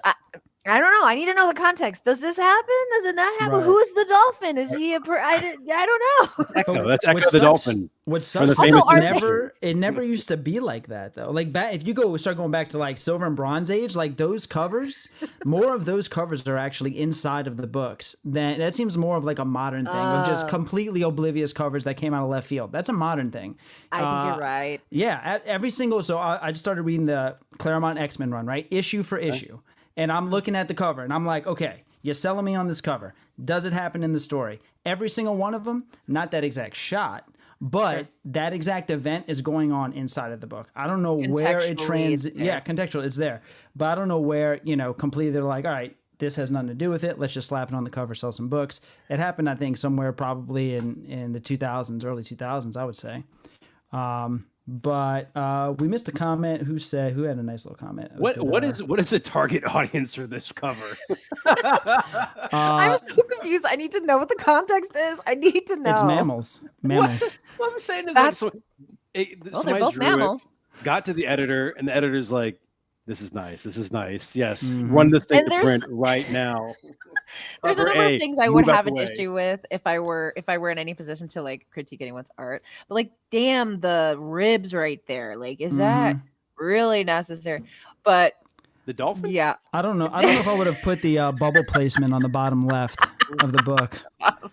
They're clearly communicating through sonar. That's how they're talking. Oh, bottom left. Okay, yeah. I don't know if I would have put that bubble placement there. Here's the thing. I venture to guess, and I feel like aggressively relaxing, which I love that name. It said this ironically, but I actually venture to guess unironically that this scene, if there's any kind of context of this in the book, that it is not inherently sexual. That's my guess. Yeah. You think it's just used to sell the cover? Just to sell the book? To have like a sexy dolphin? Probably, because I don't think that the dolphin is the sexiest part. Kevin's right. So you know who's not buying enough comics? Dolphins. Dolphins aren't buying enough comics. We need to appeal to dolphins. Yeah. But honestly, I think I don't know, but I'll be honest. I collect elementals because I thought it was such a weird title, like not the title Elementals, but like the actual book itself. I'd never heard of it before, and I started seeing these covers, not this one, mind you, which to be honest, I'm not a huge fan of the art. I wish it was a little prettier in my own opinion. No offense to the artist. Sure. But I started collecting it. I thought the covers were really great, and I was like, you know what? I'm just gonna collect this. This is my one old book that I'm gonna collect. But my guess is that Elementals did not sell very well. So yeah, maybe they had to be a little controversial, baby. With the This dolphins. is it. All in on this cover. You know, if I was a dolphin that collected comics, I'd be Flipper. Oh my god, that'd be a big hit. Absolutely. Hey, can you see what issue number is that? Oh, number one. No, that's it's a Sizzling Sex Special number 1 Oh, look collected at that. edition. I mean, Okay, you know they're what? not I pulling take any back what I punches here. said. I They're take not back what pulling I any said. punches right here. You just missed this one, The Idris. more Like, uncomfortable it's making. Can we make it larger? I don't know. Yeah, exactly. I know. I don't think I can. This is a weird Damn. one. I need to know the story. I'm gonna look this up Yeah. after this. Yeah, the story. Good. Yeah, me too. One of those. Okay. Let's see here. Now, what about our most recent cover that's kind of gone, quote unquote, viral in the comic world, the Power Girl one? Yes. Everybody familiar with that one? Where can I get one, Idris? Not at our shop. No, we don't have any, but show it. Yeah, let's see. Let me pull it up. I'm not sure why this one's controversial, to be honest, because Power Girl has always had very skin tight, obviously busty outfit and everything, Yeah. and this is just a really nice one. I love this Yeah. cover. Is it controversial? No. To me, Oh, that's okay. not. It's just hot. It's Oh, just and- hot. Well, I don't think it's controversial. But I think people were like looking at it as maybe a cash grab, but that's how Power Girl. It's Power Girl absolutely a looks like cash that. grab. That's how. Yeah, But it's that's how- absolutely a cash grab. Come on, you know, like it's fine. Yeah, but it's also fine. But it's- absolutely gorgeous. It is gorgeous. It's This done very cover well, is yes. crazy. Now, I did not buy Let's the be other honest, it's one. Cash grab. I did not buy the Virgin, but the Virgin. Dude. Yeah. Oh wow. Yeah, That's really nice. yeah. I did not buy that one. I dig it, and as far as I can tell, they've not done much to her outfit that is like super different than what she's always worn. And Power Girl has always, in my opinion, because I think I became aware of Power Girl like in my teens or something like that, and I was just like, oh, why did it hit me? Like I had like at that time like kind of an issue being like, why is she dressed like that? Which of course it comes from a questionable time, for women in history. Yeah. But at this point, I mean, she's a fictional woman. She literally if Those she boots, could though. the boots are great. I love the boots. Yeah, she's a fictional woman. I mean, they can dress her up or not dress her up however they She's want. wearing the to. exact same thing in this photo. Yeah, exactly. She's wearing the exact same thing. Just the art is more realistic. Actually, I prefer the Like, cape. looks real. I prefer the cape in the new one because I like that they gave her like a one shoulder cape. This one is Yeah. a 2 shoulder, but Like it's Marvel. basically the same thing. Yeah. The new one's more functional, you would say, correct? There you go. Yeah. The cape it never has a function. Just looks good. Yeah. I just think about the times when they were like drawing these guys initially with like capes, and they're kind of like, why would you add a cape? It's just like, Yeah. like, why does Yeah. Batman have a cape? Like, why is he Capes need a look cape? cool. Come on, it's comic books. They look cool, and they never get in the way in comic books. You know why? Because the artist can Batman- draw them conveniently, Yeah. swooping this way. If Batman didn't have a cape, Todd McFarlane wouldn't be a legend. Argue Yeah. that. Here's the thing, comic books, like as an artist, you can make anything possible. That's why Spider-Woman could do that. That's why she could do that with her body. It's because she's a freaking piece of art. Like you can make anything happen in comic books. That's so cool. If comic books were realistic, they would be so boring. Can you imagine? Yeah. Can you imagine if comic books were realistic? Like the cape constantly like flapping in Batman's face or something. Right. You know? Right. Yeah. Alex Ross's betrayal. I don't have a problem with Alex Ooh. Ross. Yeah, Alex Ross's portrayal Yeah. of women, I think, is probably the same as his portrayal of men. Yep.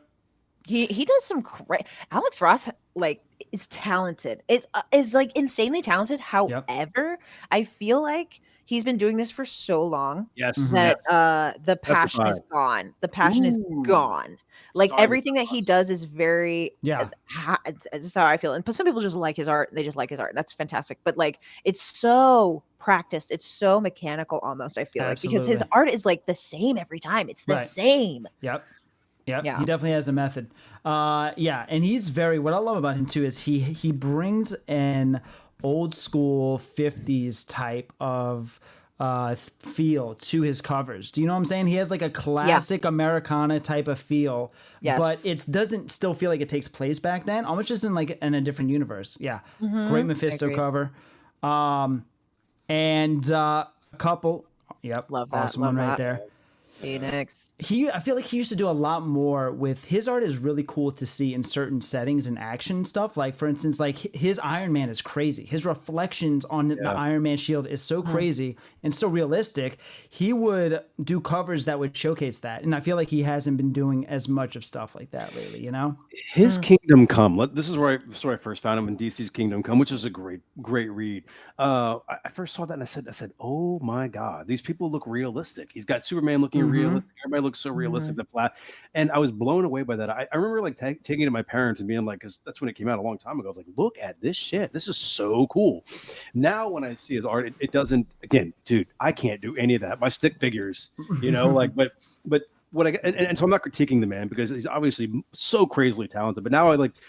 Just like in that Spider-Woman cover doesn't move the meter anymore. When I see Alex Ross a lot of times, it doesn't blow me away the way it used to. Now I'm kind of like, oh, you're right. Now he's kind of got the idea of like, he kind of draws like Rob Liefeld to me a little bit. Everything kind of looks the same a little bit, you know, like the whole. Again, I'm not complaining about any of this stuff, and please don't come to my house and beat me up, Mr. Ross. I don't, you know, like, but you know, I don't think this is could do that. So check it out. So this is going to get signed by him, but it's second print right there. Gorgeous classic. cover. that's great. Classic. That's great Beautiful. right there. But look, Yeah, this is that what everybody. But if people are going to get stuff signed by artists, first artwork. That's Alex Ross' first artwork.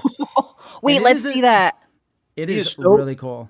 He's so proud of that fucking book, man. I love this book, dude. It That's is a good. newsstand. It is a newsstand that's probably going to get a 9.6 at least or a 9.8, and signed by Ross would be amazing. And then I think this is the most underrated Spawn cover ever. Look at that. Yeah. That's on your wall. That was hanging on your wall, wasn't it? Yeah, now it's going to get signed by Ross. Okay. Wow. Who's got it so signed by much- now? It's signed by McFarlane right now? Yeah. Okay. mhm. Okay. Yeah. It's gorgeous Yep. stuff, man. Break it up, that bad boy. Love it. Wow. Ross is a legend for sure. Definitely a legend. Did not move the needle on me buying any sexy covers though. I don't even know if he has any. You know, Like He the doesn't- I don't know that he has any like specifically sexy covers. Yeah. It's just like people. They're just Yeah. people, which is awesome. That's really Yeah. cool to see, but I'm not gonna buy it. Yeah. Yeah. I'm gonna go to the bathroom. Yep. Get Okay. out of here. Get out of here. Hey, get yourself a drink too. No, but to Alex Ross, like I said, like let's see, Ross's Scorpion this week was awesome. Oh, Scorpion what? What Scorpion? Oh, I didn't see that cover. I guess it must have Didn't been see like it the either. Miles Morales or something like that, you know. But no, the J. Scott Campbell thing is like, look, you know, we talked about it before. J. Scott Campbell's first book was actually that swimsuit issue Yeah. for Image, you Yep. know. Yep. So it started there, but I feel that like with J. Scott Campbell, again, like I'm not insulting any of these people like that, but he just doesn't. His art doesn't do it for me, and he draws these women in a weird way, kind of like Rob Liefeld does. It's these like inhuman positions that he draws these people in, Mhm. and I mean Rob Liefeld doesn't really do. I guess what is he even drawing anymore? Is he just Rob on Whatnot? Liefeld Yeah, is he even like? Is he just on Whatnot like fucking putting his signing signature on Funko Pop? Pops and and cursing people out and kicking them out of his chat. That's his hobby now, is kicking people out of his That's what he chat. does. That's what he does. He's become the But- ultimate moderator. I watched him sign a mint tin, like some sort of like Altoids mint, and sell it for like $80. You know, Wow. like this is crazy. You know, but like Yeah. also in that same respect, you know, we saw the other day that Todd McFarlane was sitting at that. Was it in Ontario? That It was in Canada. Yeah, I don't Canada. know what. Yeah. He was sitting there for like hours just signing for free. You know, Yeah. and I mean, listen, all the power to him. I don't know how you sit there and do that. I mean, like, and he's done that his whole life. You And know, he doesn't have a lazy signature either. His signature looks No, like no, it takes him a little bit to finish his signature. It's not like he's just a scribbler and boom and he's done. It's not like you Peach know. Momoko though, either though. You know, What's her signature? dude, it's not a signature; it's a sign. You know, Yeah. yeah. I think So DNA is pretty good at being. hey, so let's go here. Did you put it? Thank you. Uh-huh. Yes. Very true. Let me get my head over the little label thing there. But yeah, David Nakayama, perfect case in point in the fact that, like, listen, I'm a big fan. Thank you, sir. I'm a big fan of David Nakayama. I think that he's wonderful. He's actually a great guy. Him and I are chat buddies every now and then on Instagram. Mhm. But he commented once on something I said. But Nakayama does that. He has like they're right on the border. Like he has like some Emma Frost out there where she's kind of like her legs are kind of cocked in a weird position, but he does things. They're sexy for sure, but they're not weird. You know what I'm saying? Thanks, Aggressive. Yeah, I figured it was Miles because he's in the story right now. But so David Nakayama does a good job, and David Nakayama's prolific. But something I want to see with David Nakayama is I would really love to see him do some interiors and see if he can do any kind of interiors in a book. I've never, and maybe he has done some out there, but I've never seen any interiors by Nakayama at all. So I mean, it would be interesting. But his covers his women are good, and he's pretty equal opportunity. He has a fair mix of women and men covers. Yep. I'm back. Sweet. We're talking about Nakayama. Nice. Yes. And then we got like people like I was gonna say like Art Germ. We were talking about him earlier. That I don't tend to buy his covers. I really thought he was top of the mountain when I first came back to collecting comics, but I don't tend to buy Art Germ covers because they're all kind of the same, Yeah, absolutely. I feel like a lot of people kind of are straying away from Art Germ because just looking at what the prices or some of them are doing, just kind of stagnant as all hell. They're not really. And he's probably a wonderful human being. He puts things in Instagram.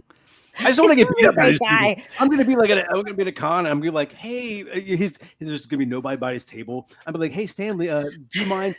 You get the fuck out of here. He's gonna like throw his shoe at me or some shit. I actually disagree that people are going away from Art Germ. I'm not sure. I can see where you're coming from with the covers looking the same because I kind of agree. And I almost felt that way about Jenny Frison for a little bit too, especially all of her Poison Ivy covers, which I have every single one of them. Yeah. Because that style sometimes repeated so much is like looks the same. But like let's see here. Hold on. Don't move. He's got a great Jenny Frison has a great Dr. Aphra cover. Gorgeous one. I don't know if you've seen it. It's a 1 in 25. I can find it. I just have this here. This is the newest Art Germ. Hallows Eve. Oh, that's nice. That's cool. So lovely. So yeah, I keep going for the Art Germs. Oh, you know what? Detective Comics is about to come out with an Art Germ punchline. I'm grabbing that. I am. That's my bitch. Very nice. Also, we were talking about signatures earlier. Sozamaika right here. Shout out to. She's got a cool signature. If I can't see, I'm not looking at what you're showing right now on a sec. Okay, no worries. I am. I'll hold it for you, John. Let's see. Shout out to one of our customers that went to a con and got me this signed by Very Sozamaika. cool. Very cool. Very cool. They said Sozamaika was such a trip. Not as cool as a Jay Lee Submariner. Right. But I actually also have a Seventh Son signed by Jay Lee because another customer went to a con and got it signed for me. It's good to be the queen. It's good to be the queen. It's good to be the queen. I'm so grateful to these people. They're so sweet. Absolutely. All right, so here we go. We got let's pull up this real quick. Where you at? Here. Yes, Rob, the new black and white Batman Art Germs are so good. Look at that. That's great. Ooh. Yeah, good Jenny Frison, Dr. Aphra cover. Yes, This was I tried to get this when it first came out, and they're like, nah, bruh. Somebody took that 3 weeks ago. I'm like, damn. What is her ethnicity anyway? I haven't read Dr. Aphra. She's definitely Asian coded. She's definitely Asian coded. Okay. Yep, for sure. I mean, I think I don't know that she's from Earth, so it's like, what is race after that? No, she's not. She has gills. I think her mom's a dolphin or something. Yeah.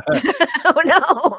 And then her other mom's her dad was a dolphin. Yeah. Her dad was a dolphin. And Mom's She-Hulk. You didn't see that fucking smile on that dolphin? Come on, that was bad. Hold on, let me pull up one really quick. I wonder where this falls on y'all's meter of like sexy, whatever. Okay, and it's a Harley cover. The camera is horrible. Is that Orca from He-Man? What is that right there? I'm trying to get it. So this is Joker presents a puzzle box number 2, and you've just got Harley here with these massive thighs. I mean, that's not a white girl form. Just saying. No. But no, there's nothing. Yeah, but hey, massive thighs aren't a It's not saying, hey, this is a sex. Some people just have larger thighs. Some people just there's have larger nothing- thighs, for sure. There's nothing cash grab or over sexual about that whatsoever. Are you sure? I don't know, bro. 'Cause I am all about some fat thighs. Well, that's the cover for you. Me too. No, I mean, hey. Me too. I'm all about it. So Sorry, now I'm in the game. Yeah, I'm in the there game. you go. Ooh, one of my favorites, which y'all probably know. The silk cover. Yeah. My camera's horrible. Does she have a new book coming out again? Is that what's going on? Like Silk? Has she got something else popping up again? I don't know. But I Let's. don't know. Does she? For all of you who don't know Silk, give me a second here. Just indulge me for a second with Silk. Silk's backstory. So Peter Parker was bitten by a radioactive spider. Okay, and he became Spider-Man. Silk was bitten by the exact same spider. Yeah. Except for then she was kidnapped and put in a bunker for 16, 17 years. And then she came out, and now she's Cindy Moon as Silk. But she was bitten by the exact same spider. That's what you guys are just going along with this? Like, that is. What? That's her story. That's her story. She's that a is totem. highly unlikely. How lazy are you? She's a spider totem. She's like it's like that show Kimmy Schmidt, where she was like in a bunker for. No, I do love the spider. I love the workaround with the writers being like, how can we make this person have the exact same powers as Peter Parker, but not the same story? Like, why weren't they around? What was going on? I was like, oh, she was kidnapped and held in a bunker for 16 years. Okay, yeah. Reacted bitten by the exact same radioactive spider. Yep. So, like, she lives in the same city as Peter Parker? Yeah. I think they They're do. part of the same. They're part of the same 616. The multiverse. Yeah. Because the only thing I knew, and forgive me for my lack of surprise, but I actually didn't know she was bitten by the same exact spider. I did know she was held in a bunker forever. Like, was she at See the where lab? your interests are. Yeah. So Peter Parker got bit, and he went, "Ow! Don't die, spider, but go fly off of me." Right? Fly Nobody off of would me. like. Yeah. that thing. Every time I get bit by Spider-Man, I'm like, "Oh, go little guy, go get Cindy Moon over there." And guess what? If there's one person that Peter Parker, Spider-Man, has had sex with more than any other character, except for maybe Mary Jane, Black it's Cat. Cindy Moon. Oh, really? Wait, is that for real? Yeah, she is. So she's got like what? Because she's the bride. She was created by the multiverse. She's a spider totem. Basically, she's basically having these pheromones that constantly release, and same thing with Peter. And when they're together, they have to have sex. Oh, are you so it's like a talking genetic about? thing. Yeah. Fascinating. I didn't She's know the that bride. either. Yeah, she's a spider totem. She's a big key player in the Spider-Verse. No idea. So she's got crazy pheromones. So basically, when they were in the Spider-Verse and they were trying to evade the inhibitors who were trying to chase down all the spider people and kill them, she kept fucking them up because her fucking pheromones were so potent. Every time they would jump multiverses, they'd be like, "She's over there. They're over there." Yeah. Jesus. That's so Peter cool. Parker's like, "I'm so tired. I'm so tired." He's like, yeah. now." Wait, but Talk this is- about sex cells. What the Are fuck? you like who wants to think about Peter Parker fucking like it's, you know? You just picture Depends. Tobey How old is Maguire he? in your mind? Is it like Tobey Maguire like Ew. over you Well- sweating? I'll take the Andrew Garfield version, please. Thank you. If I had to take my pick, it'd be Andrew Garfield as well. Yeah. Too bad he blew that ride. Yikes. Boy, Not wait, completely. What do you mean? Not blew it? completely. He's back, baby. He's got the biggest comeback story of last year. Yeah, he actually Yeah. caught his girlfriend this time. He caught her. That's like, not his girlfriend. That's so sad. He caught another girl. At least she was caught this time. But no, Yeah. So we're real quick, John, because you're just fucking blowing my mind. Because now I just think Cindy Moon is like this, like She's I a don't Parker know. slut. Parker Listen, slut. she Only for can't Peter. help it. It's not a choice of hers. It's unfortunately Yeah. a consequence of her genetics or whatever. that's apparently. crazy. Mhm. That is some male gaze bullshit. I just want to say. It sounds like weird, Some like dumb shit. Spider Verse incest, though, because they're bitten by the same spider. That like, is no. What? Okay, now Yeah. now it's getting weird. should I get my banjo? But it's like, yeah. Incest. A lot of people didn't like her apparently after the whole Spider-Verse thing because she was all woe is me. Everything, she was just like a big old pouty mess. Anything wrong that would Cindy happen, she Moon? was like, I like yeah. She was like, oh, it's because of me. And some of it actually was. But, she was just like, she got a lot of flack after the Spider-Verse. Tell me something, saga. John. How old is Cindy Moon? I think she's a little bit younger than Peter. Oh, really? A little bit younger than Peter, excessively traumatized for being isolated for 16 years, and people are shitting on her for being like, "Oh, Check it out. no." Here's a backstory. A woman is traumatized. Cum dumpster, Cindy and Laura. Backstory. Whoa, hold on. Who's Laura? Calm down. Do not. Where are you going? Hey, calm down. I'm just saying. Hey, Calm down. she was Who's missing for Laura? 16 years in a bunker. We all know Laura Kinney's backstory. Calm. Laura Kinney, Hey, X-23. She was, calm down. unfortunately, she was pretty much sex trafficked as a young, Poor baby. yeah. But so Cindy went missing. I feel like they could do something with those two, like maybe, Whoa. Relate on some deep level. Yeah, definitely. yeah, that'd be cool. Help each other heal. Date. Unfortunately, J. Scott Campbell would have them scissor sistering on a cover. Buying that one. No, I'm kidding. I mean, yeah, X-23. I was so. Oh yeah, congrats, Reverend. Hey, Nice little book. with the Gabby cover. Yeah. Yeah. So she first appears in NYX. I don't know if I'm supposed to call it NYX or NYX. Just say NYX. Nick. Oh, Look, I've always said NYX. just say the different thing. Yeah. If you ever come across one of those covers with her, the cover's completely torn off or ruined, I'll buy it from you. Okay. I sure as hell can't afford a good quality copy, which John has, which is awesome. I got to hold it the other day and it was great. But in NYX/NYX, X-23 starts her humble life in Marvel as a prostitute. Her very first panel is her like sitting in bed with the cover on her. Here's the crazy thing about it. Is when you see that and you read that book, there is no second in that entire book that you don't think that she's Queen Bee.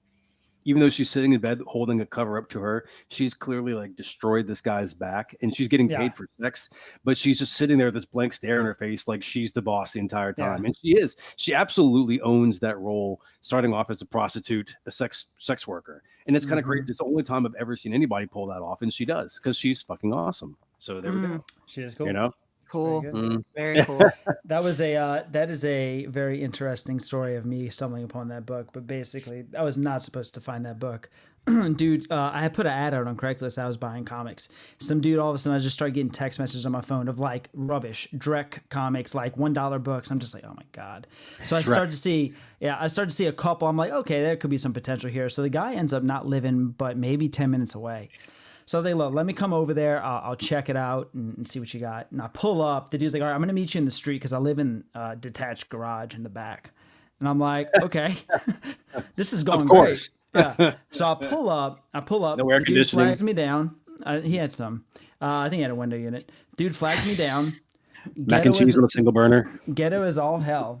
And he's like, me and my girl just bought out this little storage locker, and we had some comics. And so I'm flipping through, coming across a couple of minor-ish keys, maybe some potential books. And he's like, yeah, I'm still not really done pricing everything. And so, well, I'm not lying, I get to the last box. I'm just about to drop my entire stack that I'm thinking about buying and not buy anything. I get to the last box and I see NYX number 2. And I'm like, what is this doing in here? I'm like, if I flip the next book and it's number 3, I'm going to fucking shit myself. And Ew, dude, gross. sure enough, there it was, dude. And I just put that book in my little stack so swiftly. I'm like, and then I picked out some more books. I bring in the stack. I'm like, all right, how much do you want for everything? And he's like, Oh my God, dude. he's like, I don't know. He's like, $400. I'm like, $400. I was like, okay. I was like, nah. I was like, I can't do that. I was For like, what, your house? yeah. I was like, what about I said, what about this? I was like, I see you're kind of worried about some of these books. He's like, yeah. He's like, well, I don't like to sell these old ones. I'm like, okay. I was like, how much for all the modern books? He's like, $20. Deal. I'll take it. So I got like a Kingdom Come number 1, a couple of other little regular books, and an NYX number 3 for $20. That fucking. You better not be watching right now. No, highly unlikely. Hey, he got his $20. He got his $20. I got $20. Yeah. He can Did go, let he him can go get take a some break. Raising Cane's or Popeyes after that, Mm-hmm. sharpen his one tooth, hang out with a girlfriend, get some Four Loko and sit in the back porch. Yeah. All for $20. He can pull that off, Yep. I don't have any stories like that. I once went to Crescent City Comics and paid full price for a book. Not once, but But twice. twice. I was like, hey Idris, I see you got Saga #1 up on the wall there for $200. I say you got second number one for fair market value. Yeah. Right. Let me go and I get was that like, up off you. I was like, hey, you. What if I paid cash? She's like, for cash, $200. I was like, Yeah, baby, for you. "Okay, I got it. Mhm.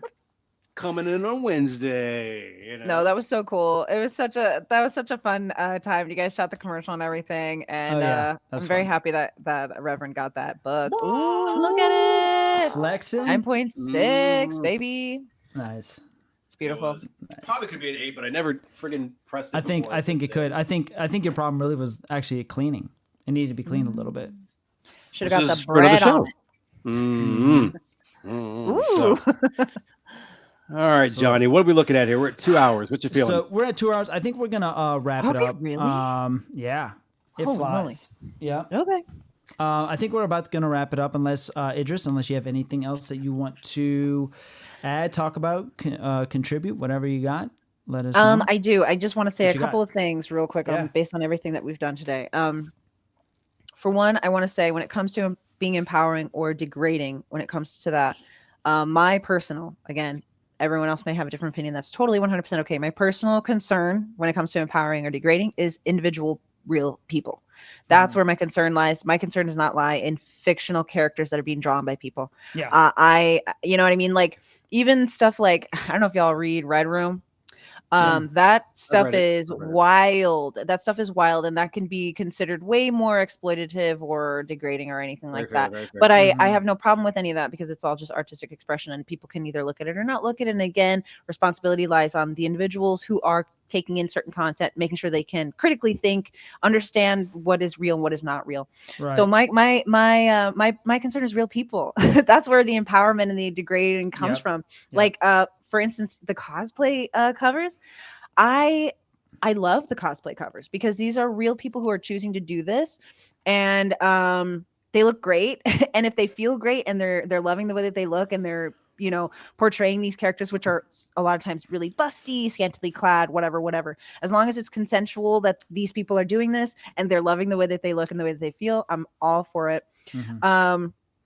So yeah, comic book characters, they're amazing. We can feel for them, but they're not real people, so I don't really Right. care. Right.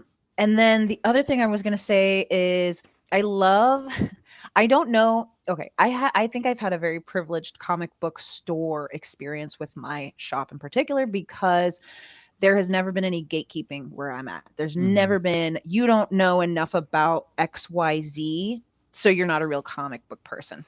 And I'm talking about just purely within the staff itself. Yeah. And I love that. I think that gatekeeping in comic books is so silly. It doesn't make any sense because you can read comics your whole life and never once pick up a superhero comic. There are so many comic books out there. There's comic books for everyone. It's just like any other form of media, movies, TV shows, music, whatever. There's something for everyone. It's just a different way of telling a story, and it combines literature and art, and I just love it so much. So no one out there listen to anyone who tells you that you're not a real comic lover just because you read indie books or just because you only read Adventure Time or whatever it is. So that's one thing about my shop that I love so much, especially even like when we hire people. We don't care how much you know about comic books when we hire you. What we care about is, and not that we're actually fully staffed. We're fully staffed, but we do keep a record of resumes. So, excuse me, feel free to email your resume to us if you're ever interested. But our concern is, are you easy to work with? Are you good with customers? Can you count to 10 and do you know your ABCs? That's like our big thing. And that's just kind of like the attitude that we've kept the whole time, is like, everyone is welcome here.